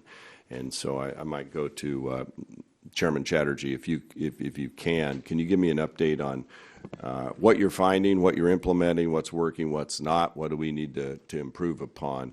Because I think hydro, to Mr. McNerney's point, on some of the other sources of energy, hydro we know has no emissions to it, and so we'd like to know how you're doing implementing this. Thank you for the question and for your leadership on this issue as chair of the committee. Over the past few Congresses, this committee has pushed an infrastructure legislative reform initiative that included hydropower licensing reform. When it comes to implementation of these WRDA provisions, further details into the regulations that FERC was directed to promulgate pursuant to the America's Water Infrastructure Act of 2018. We're working on it. I think that shared decision-making in the regulation of hydropower projects has complicated the Commission's efforts to timely and efficiently process applications, right, in particular these large, complex relicense applications in certain regions, and therefore I totally support the efforts that you all have made to streamline the hydropower review process. Having said that, the committee already attempts to set schedules for agencies, but none of that overrides these agencies' independent authority for the processes under their own statutes. Statutory requirements give other agencies a significant role in the licensing process, thus limiting our Commission's control of the cost, timing, and efficiency of licensing, but it's something that we take very seriously in our work. But in terms of implementing the regulations to implement these laws, what should we look for in terms of timing on that? We don't like to make predictions on timing, but please know that we're taking it very seriously. All right, good. Because we vote. Yeah. Commissioner LaFleur reminds me that we did vote this out at our April open meeting. April, okay. I believe it was April. Yeah.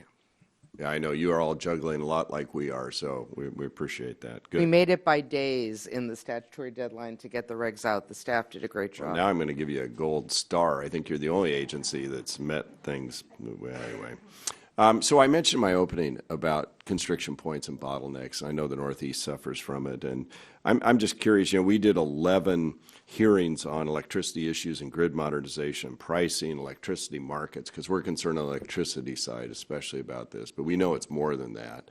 And I just wonder what kind of barriers you've identified to the development and deployment of new technologies that will harden the grid, reduce emissions, and allow for new transmission infrastructure. What are you seeing on the ground, around the country, that we need to be aware of that's holding back our ability to get more less emitting energy sources onto the grid? So what we have seen is just, there's some obstacles in place in the various RTOs and ISOs to new entrants, to new technologies, and that, legacy incumbents have procedural processes in place that they can use to prevent some of these new technologies from being compensated for the attributes that they provide. And so I think I'd point to Order 841 on battery storage that we were able to pass in 2018 and that we just dealt with on rehearing as a major breakthrough to enable battery storage technology to be compensated for all of the attributes and resources it provides in terms of energy capacity and ancillary services. We are now currently working on distributed energy aggregators to see similarly what barriers to entry there could be for these resources and the attributes that they could provide. And we will take the same careful, thoughtful, and legal approach that we did in addressing battery storage and considering that docket. Because I know some of that's starting to come to fruition. There's a project in my district that's going to be, I think, 300 megawatts. Now, I was told of one out of Texas, I think, where it's 300 megawatt hours, which is different. They can deal with the duck curve and maybe have 4 hours of storage. So are you seeing more and more of those sorts of combined projects coming to fruition since that order? I can let my colleagues. Yeah, anybody that wants to. I think we're seeing more proposals to develop storage and renewables in tandem, almost like we developed nuclear and pump storage together in the 60s. And on your other question on the choke points, I would say one of the biggest issues we have is the difficulty of building long line transmission between regions for the location-constrained renewables like the wind in the Midwest. And there's a number of reasons, but I think the state control of siting and the difficulty of going across multiple states is one of them. There was a company called Clean Line that tried to build HVDC, and they hit one state on every line. Now somebody's trying to take a couple of their routes. But I think that's the thing where Congress could maybe restore backstop siting would be really helpful. All right. My time's expired. Thank you, Mr. Chairman, and thanks to all of you. Now recognizes Mr. Tucker for 5 minutes. Thank you, Mr. Chairman. I welcome all of our commissioners here today. I believe all of our federal agencies need to do more to consider how to best address climate change. I believe an approach that is science-based, evidence-based is essential. Commissioner LaFleur mentioned earlier that it's difficult with climate processes that are different in each of the states or regions. We need a national approach. It's time for us to get into gear. That being said, Commissioner Glick, I was very happy to see your recent law review article about FERC and climate change. Commissioner, do you believe FERC can and should be doing more under its existing obligations to consider climate change? I know we heard from a couple of our commissioners. I'd like to hear from you. Well, as I mentioned earlier, the Commission is not an emissions regulator. Obviously, that's up to EPA and the states and other branches of the federal government. But I do think there's a lot of things that we do, and that was the purpose of that article that I jointly wrote with one of my advisors, is that there's a lot of things that we do that have a significant impact. And the chairman mentioned eliminating barriers to newer technologies, storage, distributed energy resources, wind, solar. That certainly would be very helpful. Building more transmission to access remotely located renewable resources, certainly another benefit. And then as we discussed earlier, just our analysis when we consider the public interest, whether it be a hydroelectric license or a natural gas pipeline or LNG facility, we're supposed to consider the environmental impacts, and I think we definitely need to take greenhouse gas emissions into account. Thank you. And I'd like to focus on a few areas where barriers for market participation exist, many of which, in my view, are inhibiting our electricity system's transition to one that is cleaner. Chairman Chatterjee, I would like to thank you for your leadership in ensuring that storage can compete in markets. As RTOs seek to comply with Order 841, how important is it that energy storage resources will actually be able to participate effectively in all markets, including capacity markets? Yeah, I can't state enough how bullish I am on the future of energy storage, and I say this frequently, and people roll their eyes because they think it's a cliche, but I think energy storage is a game changer, and I think it has the capacity to fundamentally alter the way that we generate, distribute, and consume power in this country. And I think the point of Order 841 was to ensure that storage technologies could be compensated for energy, for capacity, and for ancillary services. I'm optimistic and hopeful that that will lead to a rapid and exponential increase in the deployment of these resources. I think increasingly seeing storage coupled with renewable resources like solar could address some of the intermittency and reliability concerns and will really accelerate the deployment of clean energy technologies, which is good for America, which is good for the economy, and is good for the environment. Well, I would encourage our commissioners to make certain the rule is implemented as was intended by all the commissioners and enable the greatest participation possible for these resources. Similarly, I would encourage the Commission to move forward with finalizing the aggregated DER rule. As I recall, in February 2018, the FERC organization found it needed more information, and I believe there was a technical conference, was it in April of 2018? Now we're in June of 2019. There was a need to break down market barriers for DERs 3 years ago, and there's now an ample record. So what can we expect here? When will this be finalized? Is there other information that you're waiting for? What's the update on the DER rule? Sir, if I could just speak to that. So we had originally, in 2016, under Chairman Bay's leadership, considered both the storage rule and DERs together. As some of the newer members, myself, Commissioner Glick, came to the Commission, we realized that both rulemakings were further behind than we thought they were in the process prior to our confirmation. We were further ahead on storage than we were on DER, and so we made the decision, since storage was ready, to move forward with it, despite the fact that we still had more work to do on DER. I made a commitment to Commissioner Glick at that time that as long as I was serving on the Commission, as chair or not, that I would not allow DER to languish. We continue to work on it. There are some legal questions that we need to answer. I don't want to make a prediction on timing. We don't do that, but please know that we're all working diligently towards addressing that. So there's no more information? You're just going through the... We have some complex legal questions that we are currently wrestling with. I don't like to comment on our internal deliberations, but there's some complex legal challenges.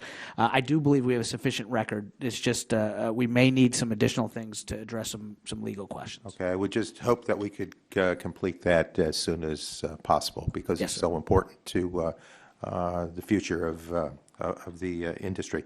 Thank you. With that, I yield back, Mr. Chair. The chair now recognizes Mr. McKinley for 5 minutes. Thank you, Mr. Chairman.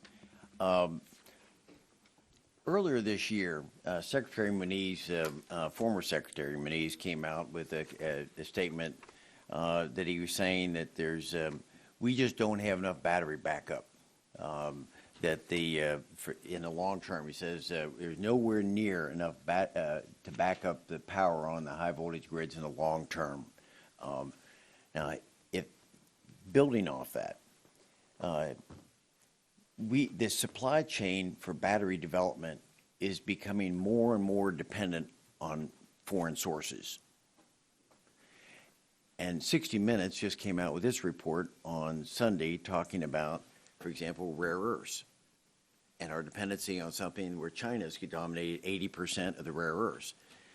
But yet, for battery storage, we're relying on Chile, Argentina, where the blood diamonds of Congo to get our cobalt, and we're also in Asia. So we're becoming more and more reliant on because we don't want it in our backyard. We don't want to harvest these minerals in our backyard.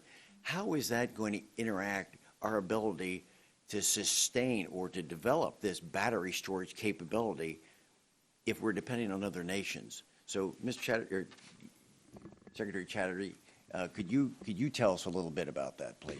Thank you for the question, sir. So as to critical minerals and their availability, that's outside of the purview of the Commission. I do have some familiarity with it during my time in Congress. I recall legislation being introduced in the Senate to address the very questions that you raise.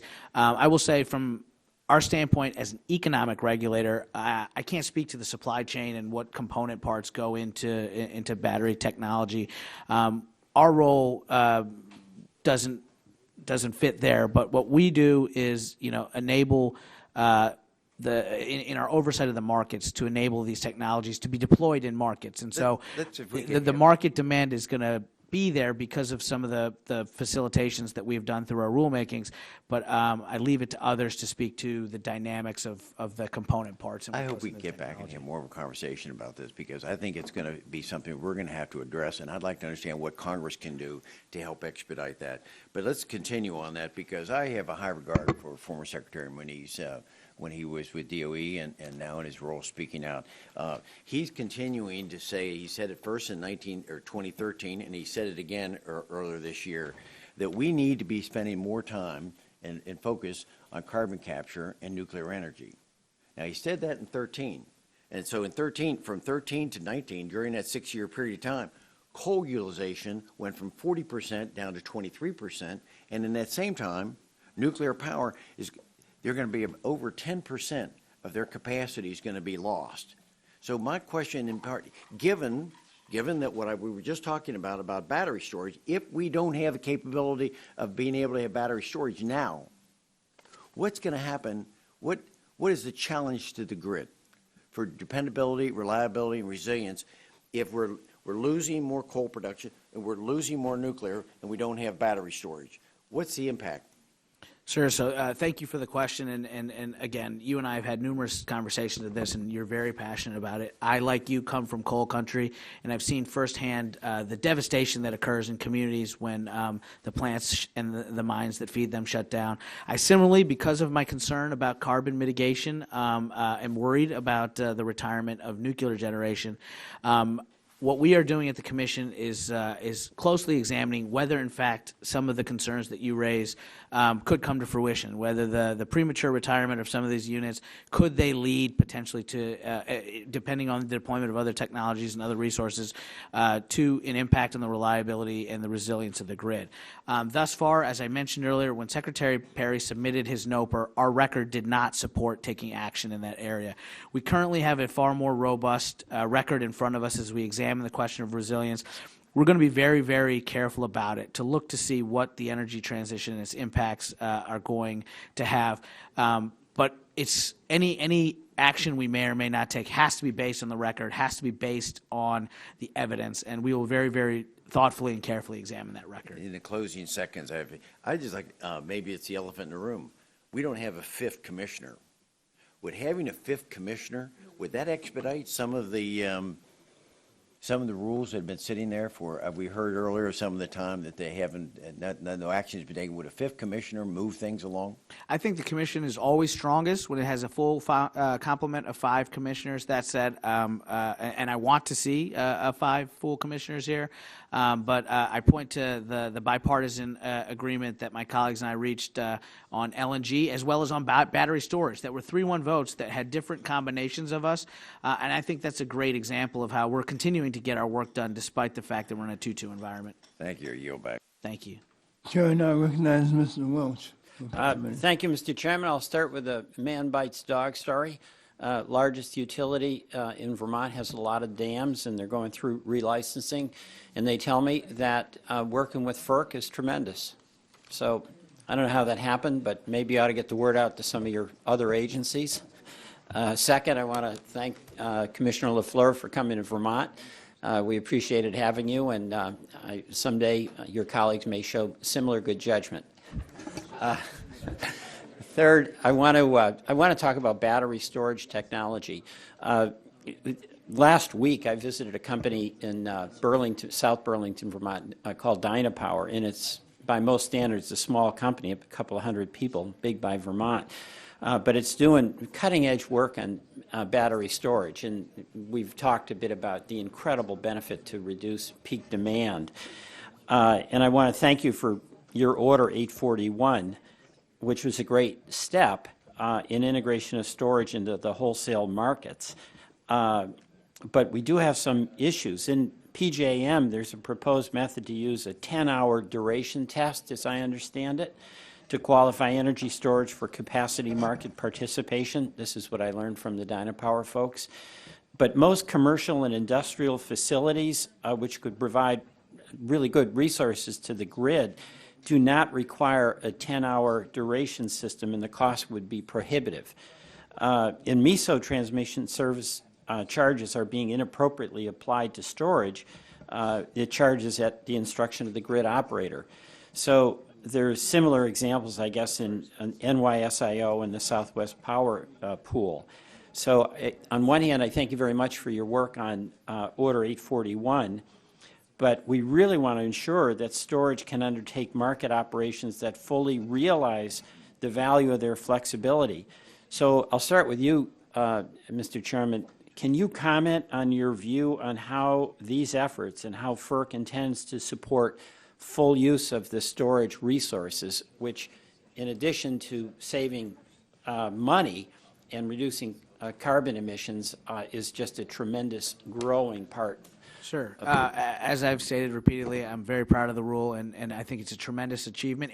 And I think the implementation challenges that you're pointing to demonstrate the sheer gravity of the rule and its implications and how really significant it may be. I think we may look back and say that Order 841 was, a foundational block of transitioning our energy future. So as the compliance filings come in, as the various RTOs and ISOs sort through some of the complexities that you're referring to, we will consider those compliance filings as they come in, and I think my colleagues and I will all do our part. Well, I appreciate that, because there's got to be practical adjustments made as a result of what's going on in the field. You want to comment on that, Commissioner LaFleur? But thank you for that.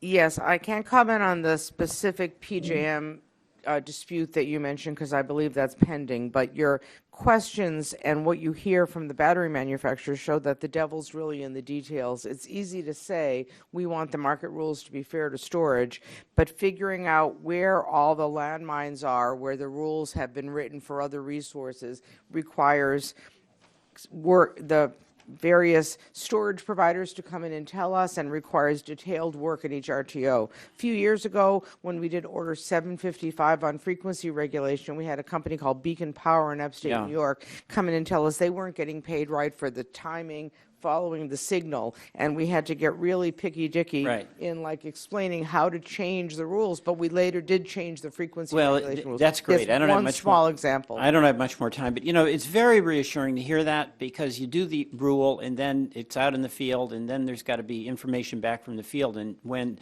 for instance, if Dynapower gets back to you with real-world information, you'll pay attention to that, is what you're telling me, and that's really reassuring. The one final question. A number of us were interested in distributed energy resources, and we wrote a letter. I had a letter on the topic to FERC, and I appreciated your response. That was some time ago. And here's we share a goal. But my question is this. We're 2.5 years since the original proposed rule, and over a year since the technical conference on DER was held. In recognizing this timeline, what's FERC's plan to finalize the rule on DER participation in wholesale markets? Thank you for the question. I'll be very brief. Congressman Tonko asked the same. We originally were doing DERs and batteries storage together. When we came, when Commissioner Glick and I were confirmed to the Commission, we saw that storage was further ahead than DERs, so we severed the two dockets and completed storage because we didn't want to delay it while we sorted through the complexities of DERs. We are now actively working towards that. I made a commitment to Commissioner Glick that we would not allow DERs to languish, and I intend to honor that. And so there are some complex legal issues that have arisen, and we're just sorting through whether that will require more process or not. Chair now recognizes Mr. Griffin for 5 minutes. Thank you very much, Mr. Chairman. They've called votes, and so I'll try to rifle through what I have. But first, I have to say congratulations to you, Commissioner McNamee. The Commissioner and I have worked together for many years at the state level, and I'm now glad to be able to work with you at the federal level as we go over a lot of issues. Appreciate the Commission's work on executing the rulemaking process for the Promoting Closed-Loop Pump Storage Hydropower Act, which was my bill from last session. Also appreciate the Commission-led workshop on closed-loop pump storage. That being said, Chairman McIntyre had a review going on about current pipeline approval processes based on the FERC 1999 standing policy. I would hope that you all would continue that. Chairman Pallone of this committee mentioned earlier about having two pipelines, going side by side, and the Commission doesn't look at that. That's one of the reasons why I introduced the Pipeline Fairness and Transparency Act. Maybe you need two pipelines going side by side or close together. Maybe you don't, but the Commission ought to be able to look at that. And I will tell you that one of the concerns that comes up there is affecting how landowners' rights are being considered. And I appreciate your comments earlier this year, and speaking with Commissioner McNamee, I know he's concerned about some of these issues too, that people at least get heard and know that somebody's listening, because it has seemed that sometimes there's some deafness, or in the past has been some deafness there. And I received this this morning from a constituent, and I'm just going to rattle it off and then give you whatever time we got left. Landowners dealing with siting of natural gas pipelines are frustrated, and we have no property rights in the current FERC process. There are lots of assurances that our rights are respected, and the companies advertise that they will work with landowners. However, our experiences prove all of that to be patently untrue. My experience is that they won't consider the needs of my family's existing business, a farm of over 117 years. We have asked repeatedly that they move the pipeline to the edges of our fields so that we can fully respect the pipeline as we go about our business. They insist on bisecting 9 fields and will destroy the terraces in one of our fields. They have the opportunity to move the line within our property, thus not affecting anyone else, but they won't.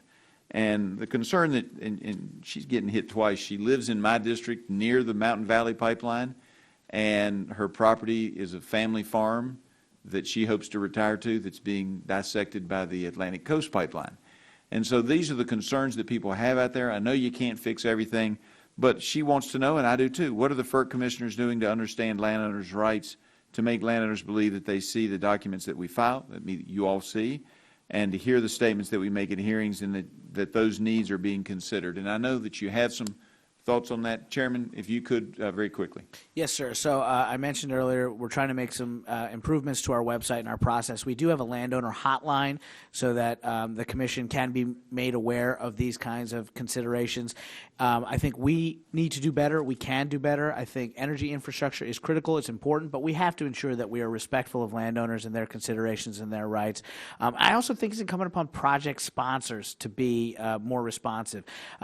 The landowner and the project sponsor are going to have, a long-term relationship, and I think it's important that project sponsors be responsive and be respectful of these landowners' considerations. Yeah, and I don't know the lay of the land, but when a farmer's telling me a family farm that's over 100 and some years in the family, you could move it on their property. It may be a little bit more expensive, but it seems to me that would be a reasonable accommodation. And one thing that you have expressed to me in the past that I take very seriously is we need to do a better job at the Commission of hearing out people's concerns. And if that means if landowners are seeking, public comment and opportunity to present their considerations to the Commission, we need to be responsive to that. My understanding is that you've been frustrated because in the past, maybe a few years ago, we weren't as responsive to that. I want you to know that you have a commitment from me that we are going to take those kinds of things seriously. I appreciate that, and I yield back. The chair now recognizes Ms. Custer for 5 minutes. Thank you very much, Mr. Chair, and we have been called to vote, so I will make my remarks short, but I want to join my colleague in a bipartisan concern. We had this very same issue in my district in New Hampshire with a pipeline and lots of obvious concerns by homeowners, by towns, by one town where it was on the map to cross a small stream in that community 12 times. I just had the impression that these people hadn't even come to New Hampshire, or at least gotten out of the truck to see. Was proposed to go right between two schools that were a couple of 100 yards apart. So, and I'd invite my Republican colleague to join us. I'm joining Congresswoman Jan Schakowsky and Joe Kennedy today, introducing legislation to establish an Office of Public Participation at the FERC to elevate the voices of average Americans and ensure that they have a seat at the table when FERC makes approval decisions. We can only ask so much of you if it's not within your purview to take that into consideration. So that was the main concern I wanted to raise. The second thing, though, is about the issue of climate change. And in New Hampshire, as in districts all across this country, I believe that climate change poses a very real and existential threat to human life. And I think we can look no further than the Trump administration's own national climate assessment, outlining that without dramatic reductions in greenhouse gas pollution, our economy will lose hundreds of billions of dollars in the coming decades, and not to mention the irreversible impact on human health and environment. So I just want to ask you, Commissioner LaFleur, my constituents voice concerns repeatedly. This is on a daily basis. We get emails and calls and letters about the dramatic expansion of natural gas infrastructure because of the contribution to greenhouse gas emissions. I understand your tenure on the FERC is coming to a close, but do you believe the damaging effects of climate change should be more strongly considered when FERC approves fossil fuel projects? Thank you for the question, and yes, I do. I think that, first of all, we should make sure that all of the pipelines that we are approving are truly needed by looking at the regional need. I happen to think New England, where there's a lot of gas constraints, might need more gas, although they're doing well with the import in the winter so far. But in addition to making sure things are truly needed, I think that we should take into account in our balancing the impact of the downstream combustion of the gas when it's used. And I've tried to do that on my own by doing some of those figures in my concurrences and saying no, for example, in the two co-located pipelines that Congressman Griffith talked about. I had dissented because I thought they were too close together, but I think it would behoove the Commission to have a process to more squarely consider it. Thank you very much. And Commissioner McNamee, I understand FERC's responsibility to approve energy projects that are in the public interest. Do you believe that mitigating the damaging effects of climate change are in the public interest and the interest of future generations of Americans? I believe that climate change is something that we all need to be concerned about. I think the issue about how FERC addresses the issue of climate change and greenhouse gas emissions really has to originate first in our organic statute about the authority, and that's the Natural Gas Act, and how that's supposed to be used to interpret public interest. Do you interpret that law as giving you any leeway on taking into account the damaging impacts of?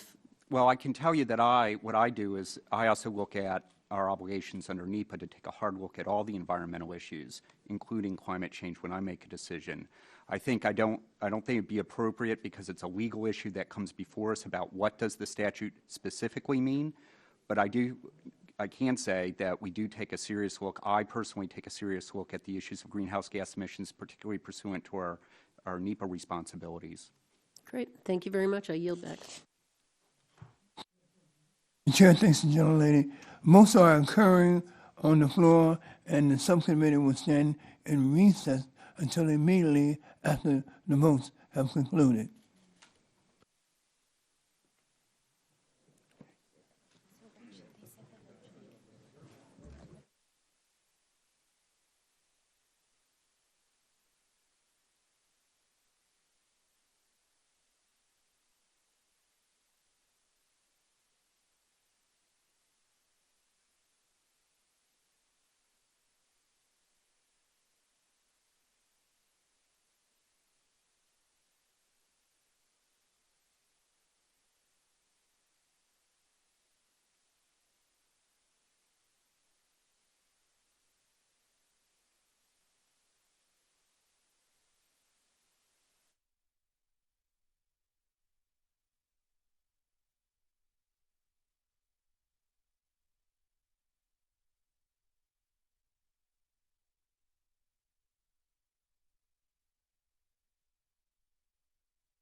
Committee will come back in order, and the chair recognizes Mr. Flores from Texas for 5 minutes. So thank you. I appreciate all of our FERC commissioners for joining us today.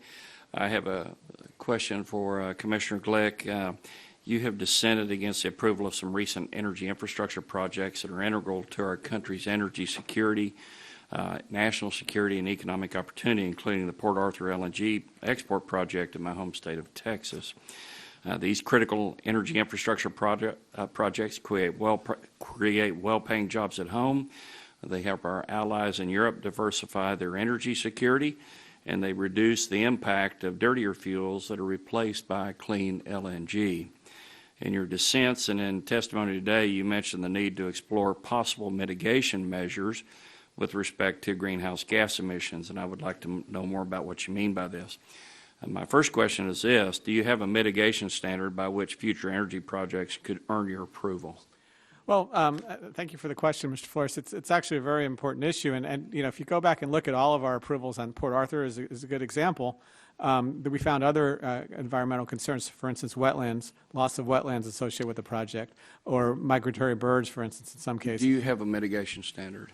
And in what we did in those cases, we actually mitigated those losses essentially. So I don't know if I have a single standard, but one potential option, certainly a company could buy renewable energy credits. It could certainly use renewable energy or zero emissions like nuclear power to liquefy the natural gas. There's a variety of options for the company to do. If you have more, go ahead and supplementally advise that. My next question is this: what your mitigation expectations might be, and more importantly, what are the cost of those mitigation measures, including the following? What's the impact on project delay costs? What's the impact on lost jobs? What's the impact on balance of trade payments? What's the environmental impact while the prospective consumers using a dirtier fuel that would have been replaced by the fuel that you're dissenting, coming from the project against which you're dissenting, and then the lost tax revenue to the federal government as well as impact on the deficit? Those are all relevant points, and I think that we're required to consider what's in the public interest, and all those issues need to be considered as well. But if we find an environmental impact to be significant, we have to figure out whether that impact can be mitigated or not. And in this case, in the LNG facilities, we specifically said we're not going to consider that, and that's where I think the Commission erred, and the courts have agreed so far. Okay. What I'd like to get you to do is supplementally advise as to what the cost of the mitigation is because of the dissents. You would? I will try my best. Okay, thank you. Chairman Chatterjee, I have a question for you. This has to do with the power markets. In Texas, ERCOT allows large consumers to participate in the power market. That drives competition, innovation, efficiency. It has also brought more renewable into the Texas grid. It's my understanding that our neighboring RTO, the Southwest Power Pool, has only one large consumer, that's Walmart, which joined a while back. And Texas has about 170 consumer members by comparison. FERC recently ruled regarding a fee at SPP that's some considered to be a hefty barrier to participating in the market. Well, the good news is ERCOT is not subject to FERC jurisdiction, and most Texans want to keep it that way. Texas consumers are benefiting by having that other 170 large voices as part of the market, and I think the country can learn from the experience of ERCOT. So what are other RTOs opening up their membership to more diverse consumer and technology interests to help drive up choice, to improve efficiency, to improve the implementation of additional renewable energy sources into their grids, and to additional clean energy supply? So obviously, as you referenced, Congressman, we don't ERCOT's not jurisdictional to us, so I don't have as much visibility into what goes on in Texas. I learned my lesson: don't mess with Texas. But, that's a good idea. Each of the different RTOs and ISOs have various different, governance approaches as well. These are just different organizations. So what I can speak to is that all of these entities can and should learn from each other, including from ERCOT. Okay, that actually answers my second question, is that should the other RTOs move in the same direction that ERCOT has, and that the SPP has been blocking, but now they're starting to try to move that direction. There's different challenges and opportunities in different parts of the country. I'm not certain. There are no one-size-fits-all approaches, but we can all do better to learn from each other. And Chairman Glick will provide the rest of our questions supplementally. Thank you. I yield back the balance of my time. Chair thanks the gentleman from Texas and recognizes himself for 5 minutes for questions. I want to thank the chairman the real chairman, for holding the important hearing, and for all of our commissioners for being here today. As I mentioned in my opening statement a little bit earlier, I'm increasingly concerned about the regional transmission organizations, or RTOs, and their governing structures. My state benefits from the wholesale market competition in ISO New England, and that means that it is affected by the decisions made by NEPOOL, the sole formal stakeholder advisory group for ISO New England. However, my fellow citizens and I have no idea who makes decisions or how they are made at NEPOOL, because unless you are a member, you can't even observe any meeting or proceeding, let alone talk about it publicly. Other RTOs benefit from governance structures that enjoy slightly more transparency. Still, I believe that more has to be done. Transparent and fair representation in governance is good governance. All parties, from generators to ratepayers to regulators, deserve this. In addition, regional markets operated by the nation's RTOs continue to grow in size and complexity. Mr. Glick, you pointed out earlier your experience in the private sector and about the importance of stability. In my region, for example, ISO New England has now run 14 different forward capacity auctions under 14 separate sets of rules. Finally, RTO rules are also increasingly effectively create new public policies. Some regional grid operators are debating whether to adopt new rules to compensate fuel security. Yet RTOs are governed by industry stakeholders, many of whom have an incentive to earn revenues through higher prices in these markets. So, beginning with Commissioner LaFleur and Commissioner Glick, are you concerned about certain stakeholder groups that have an outsized amount of power in some RTOs with the current structures of governance?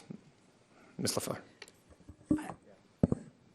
I do think these are important issues. I was on the commission when we did the 719 compliance orders, and we looked at the stakeholder processes of each RTO and basically found them acceptable. They had different sets of stakeholder bodies and so forth. But I agree with what I've heard said earlier, that it's probably a good time for a relook. I think that initially the transmission owners probably batted above their weight, because they were the ones that had to decide to go into the RTOs, and so the RTOs were so grateful to have them. They seem to have a louder voice.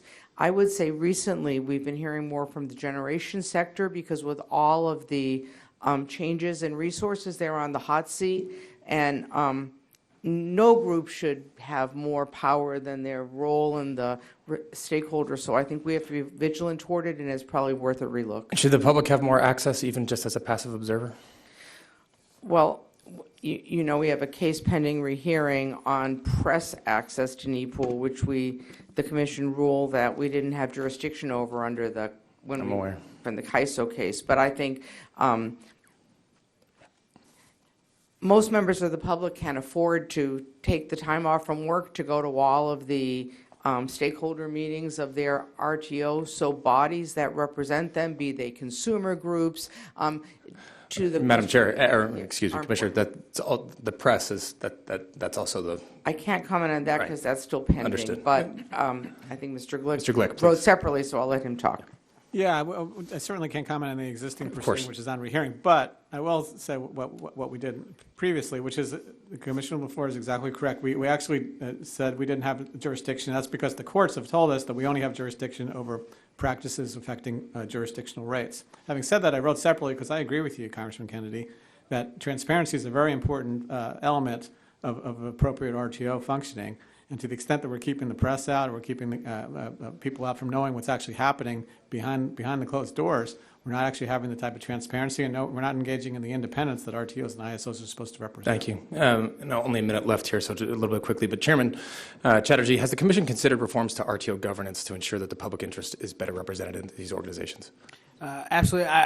Congressman, I agree with the concerns that you're raising and want to associate myself with the comments of my colleagues. I believe in consumer protections and transparency. The one thing that I would caution is, as I mentioned in speaking with Congressman Flores, each of these different RTOs and ISOs is a completely different entity with different structures. And so I'm not certain a one-size-fits-all approach could work here. Mm-hmm.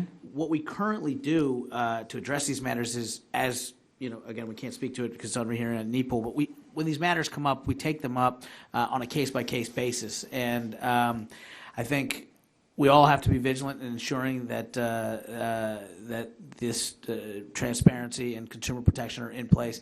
I just have to caution that a one-size-fits-all approach might not work. Understood. I'll close with my last 2 seconds by commending my colleague, Representative Jankowski, who has been a champion for consumers throughout her career, and she's introducing a public engagement at FERC Act, which would ensure that FERC establishes the Office of Public Participation in Consumer Advocacy, which I think a few of you have mentioned already.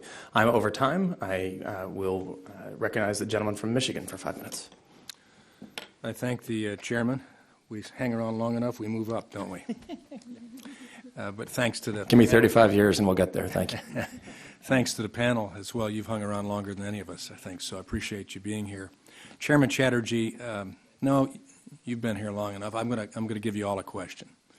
See if you can answer it. If anybody can tell me what was playing on the radio at the top of the charts at this point in 1978. You remember? Star Wars was in theaters. Talking about the sure charts. I know people were probably listening to it on their Walkman, a record player. Paul McCartney and the Wings, with a little luck. And I remember that because I was hoping to graduate from graduate school about that time with a little luck, and it did take place. Just using that a bit here because with a little luck and a little push from both Congress as well as FERC, we could shake it up and bring our energy laws into the 21st century. And lower costs for consumers. And that's, I think, for at least for most of us up here, that's what it's about with equality. 3 years ago, FERC held a technical conference to discuss what needed to be done to modernize the rules implementing PURPA, a law passed in 1978, with a little luck. This issue is incredibly important in many areas of the country, especially mine. Because customers are paying billions of dollars in, I believe, unnecessary costs right now for PURPA contracts. Started with a great idea, did what it was supposed to do, but it's time for some improvement. FERC's current rules encourage the uneven, unplanned, and uneconomic development of QFs and provide subsidies that promote QFs at the expense of customers, of system reliability, and more competitive, cost-effective generation resources. For example, Consumers Energy in my district currently has over 2,000 megawatts worth of PURPA contracts for 20-year terms pending in the queue. These would lock in prices around $54 per megawatt hour compared to the 5-year average of $34 per megawatt hour that could be purchased from the MISO market. If consumers is forced to buy all of this power at these above market rates, it equates to Michigan customers paying more than $1.5 billion over the life of the 20-year contracts. Significant dollars. I've introduced H.R. 1502, as you know, the PURPA Modernization Act, to help address these issues. But there are several issues that don't need to be addressed, I believe, through statutory change. The Commission could simply act and amend the rules, I believe. FERC's 1 mile rule, for instance, which developers game to force legally enforceable obligations onto utilities, is written into FERC's regulations. Mr. Chairman, yes or no, is this something FERC could address on its own? Yes. Often developers will split projects into smaller megawatt projects in order to come in under the 20 megawatt threshold for organized markets. FERC has already reinterpreted the threshold for non-competitive entry into these markets from 80 megawatts to 20. In light of developers gaming this rule, could FERC lower this threshold on its own? Yes, we could. It's good to know.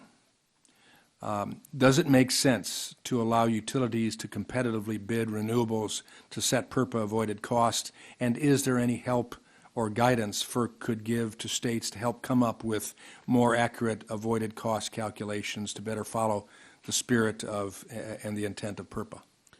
I don't want to get into any internal deliberations or conversations I'm having with my colleagues, but it is something that we could do within our regs. So it's capable of doing that? Yes, sir. It comes down to the willingness to do these things. Well, these are important. I mean, they're key components of my legislation, but relief is needed before I think Congress will be capable in its processes of acting on it. So I would truly encourage FERC to push as far as you can into bringing PURPA into the 21st century, into something that truly does do what it was intended to do and has done well, but now is doing well at an expense that's unnecessary. And so I appreciate that. To quote Paul McCartney in the Wings again, there's no end to what we can do together. I won't sing it for you, but I look forward to working with you to modernize our current state of affairs. Thank you. I yield back. Gentleman yields back. I'm going to yield myself 5 minutes for a few questions. Commissioner Glick, and first of all, thank you all for staying as long as you did, and you saw from the early attendance here at the hearing there's a lot of interest. Commissioner Glick, your testimony, you talk about how the environmental effects factor directly in the public interest standard that the Commission is supposed to meet under the Natural Gas Act, and I certainly agree with that. There are public interest and environmental interest considerations under the Federal Power Act as well. Unfortunately, my view is the Commission doesn't always give those interests the sufficient weight that they deserve in the decision-making that happens, and I'm aware of several examples, actually in the case of the relicensing of the Conowingo Dam. States have a very important role to play in the licensing of projects that FERC considers, but too often it seems that FERC is siding with project applicants at the expense of state concerns for broader public and environmental interests. So could you just speak quickly to what you think the Commission can do to ensure that these broader public interests, like climate change, environmental quality, and so forth, get the appropriate consideration? Well, as you mentioned, we have a very broad public interest standard in terms of our hydroelectric licensing responsibilities as well. So I think certainly on climate change, we certainly need to take that into account, the zero emissions qualities of hydropower, for instance. But on those other environmental issues that you mentioned, it's my understanding the way the process works, whether it be the state agencies pursuant to Section 401 of the Clean Water Act or various, the resource agencies, the Fish and Wildlife Service, for instance, that they actually have the ability and the authority to impose conditions on those licensing processes, and we have to include those conditions in our licenses. Well, I hope those continue to get the attention, as I say, that is warranted in terms of making sure the process lands in the right place. As you're aware, I'm sure Exelon Corporation applied for a new 50-year hydropower license to operate the Conowingo facility in August of 2012.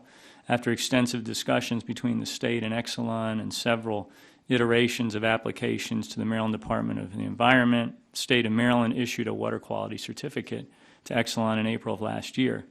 Unfortunately, as you probably also know, the situation is still not resolved. Exelon has opposed the conditions that Maryland attached to the water quality certificate. But early on in this project, FERC denied several study requests that Maryland made, denials that actually created delays and additional haggling between the state and Exelon. The Federal Power Act requires applicants to submit, quote, satisfactory evidence, unquote, to demonstrate that an applicant has complied with state laws. And my concern is that the administration's proposed policy changes on state oversight of water quality certification could weaken our efforts to achieve clean water in the Chesapeake Bay. How would you describe the appropriate role of state participation in FERC licensing in light of what I've just described? Well, I don't want to speak specifically about the Conowingo Dam because that's a pending matter, I think, before the Commission. But I think we have the responsibility and to actually defer to the states under Section 401 of the Clean Water Act.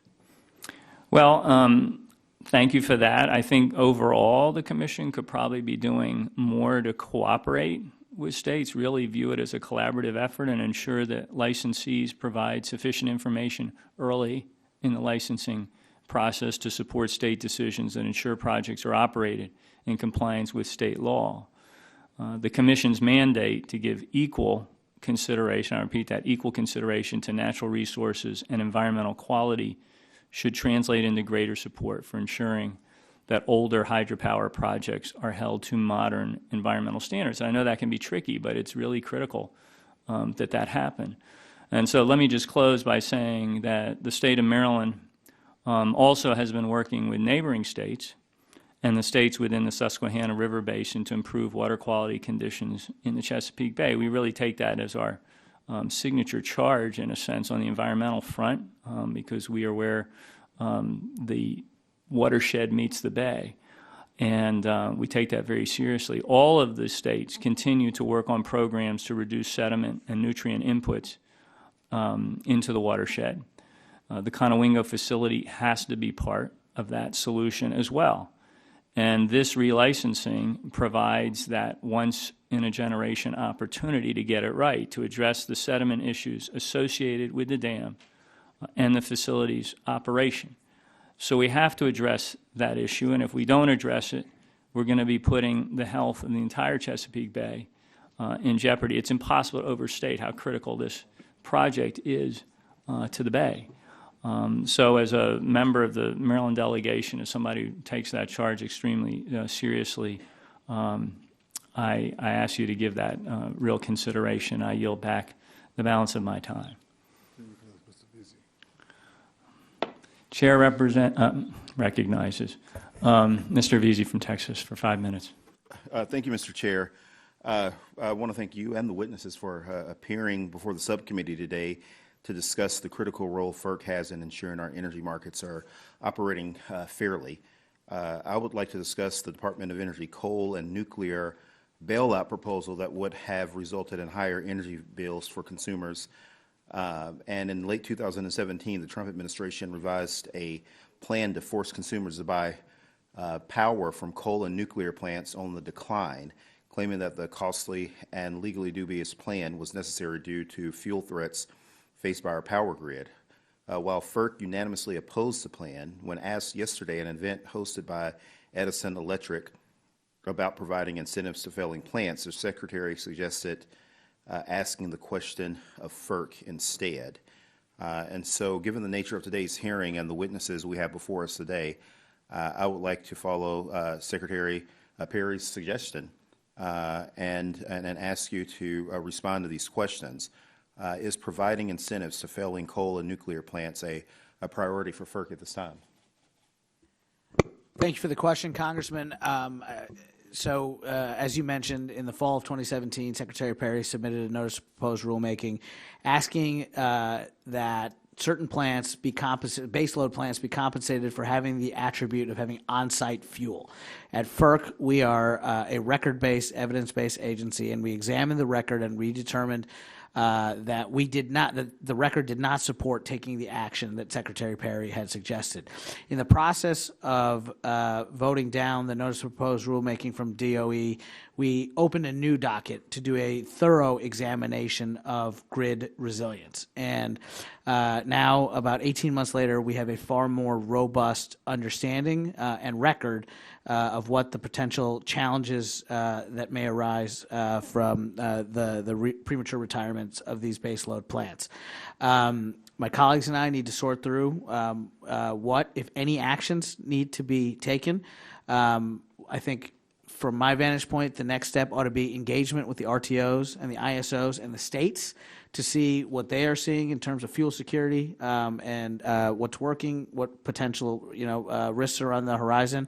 But I will assure you, should the Commission take any action, and I'm not saying it's certain we will take any action, should the Commission take any action, it would be fuel neutral, technology neutral, based on the evidence in the record before us without any political influence. I know also in an earlier interview, Secretary Perry had was quoted as saying that the Department of Energy was pretty much done with the idea of providing funding for resilience as it awaits its input from stakeholders. And in January of last year, FERC initiated a new proceeding to examine the resilience of the bulk power system. Can you share any of your findings pursuant to this proceeding? So that's the proceeding I was referring to, sir. All I'll say is Secretary Perry raised a very serious question, and I do think over the past year and a half, the concept of resilience and this question about what the energy transition means for the security and stability of the grid is one that we're having in energy circles, and I think that's productive. And I think that we will continue to engage in this kind of productive dialogue. But at this time, I'm not going to speak to any potential actions the Commission may or may not take because my colleagues and I need to still further determine what the next steps should be in reviewing the record that's before us in this new proceeding. So again, I think I myself and my team have worked our way through the record. I have come to the conclusion that I would like to see some further engagement with the RTOs and the ISOs in the states, but I need to I don't want to get ahead of my colleagues or commission staff. I need to confer with my colleagues to see if they agree that further examination in this area is necessary. Thank you. Yield back. Gentleman yields back. I don't think we have any additional members, so that concludes our panel. I want to thank you all. I request unanimous consent to enter the following items into the record. A letter from associations representing commercial, industrial, and residential ratepayers and public interest groups. A letter from 198 methods. A letter from the National Rural Electric Cooperative Association. And again, let me thank our witnesses. I know you've been here for quite a while. We thank you for participating in today's hearing. I want to remind members that pursuant to committee rules, they have 10 business days to submit additional questions for the record to be answered by the witnesses who've appeared, and I ask each witness to respond promptly to any such questions that you may receive. We appreciate that. At this time, the subcommittee is adjourned.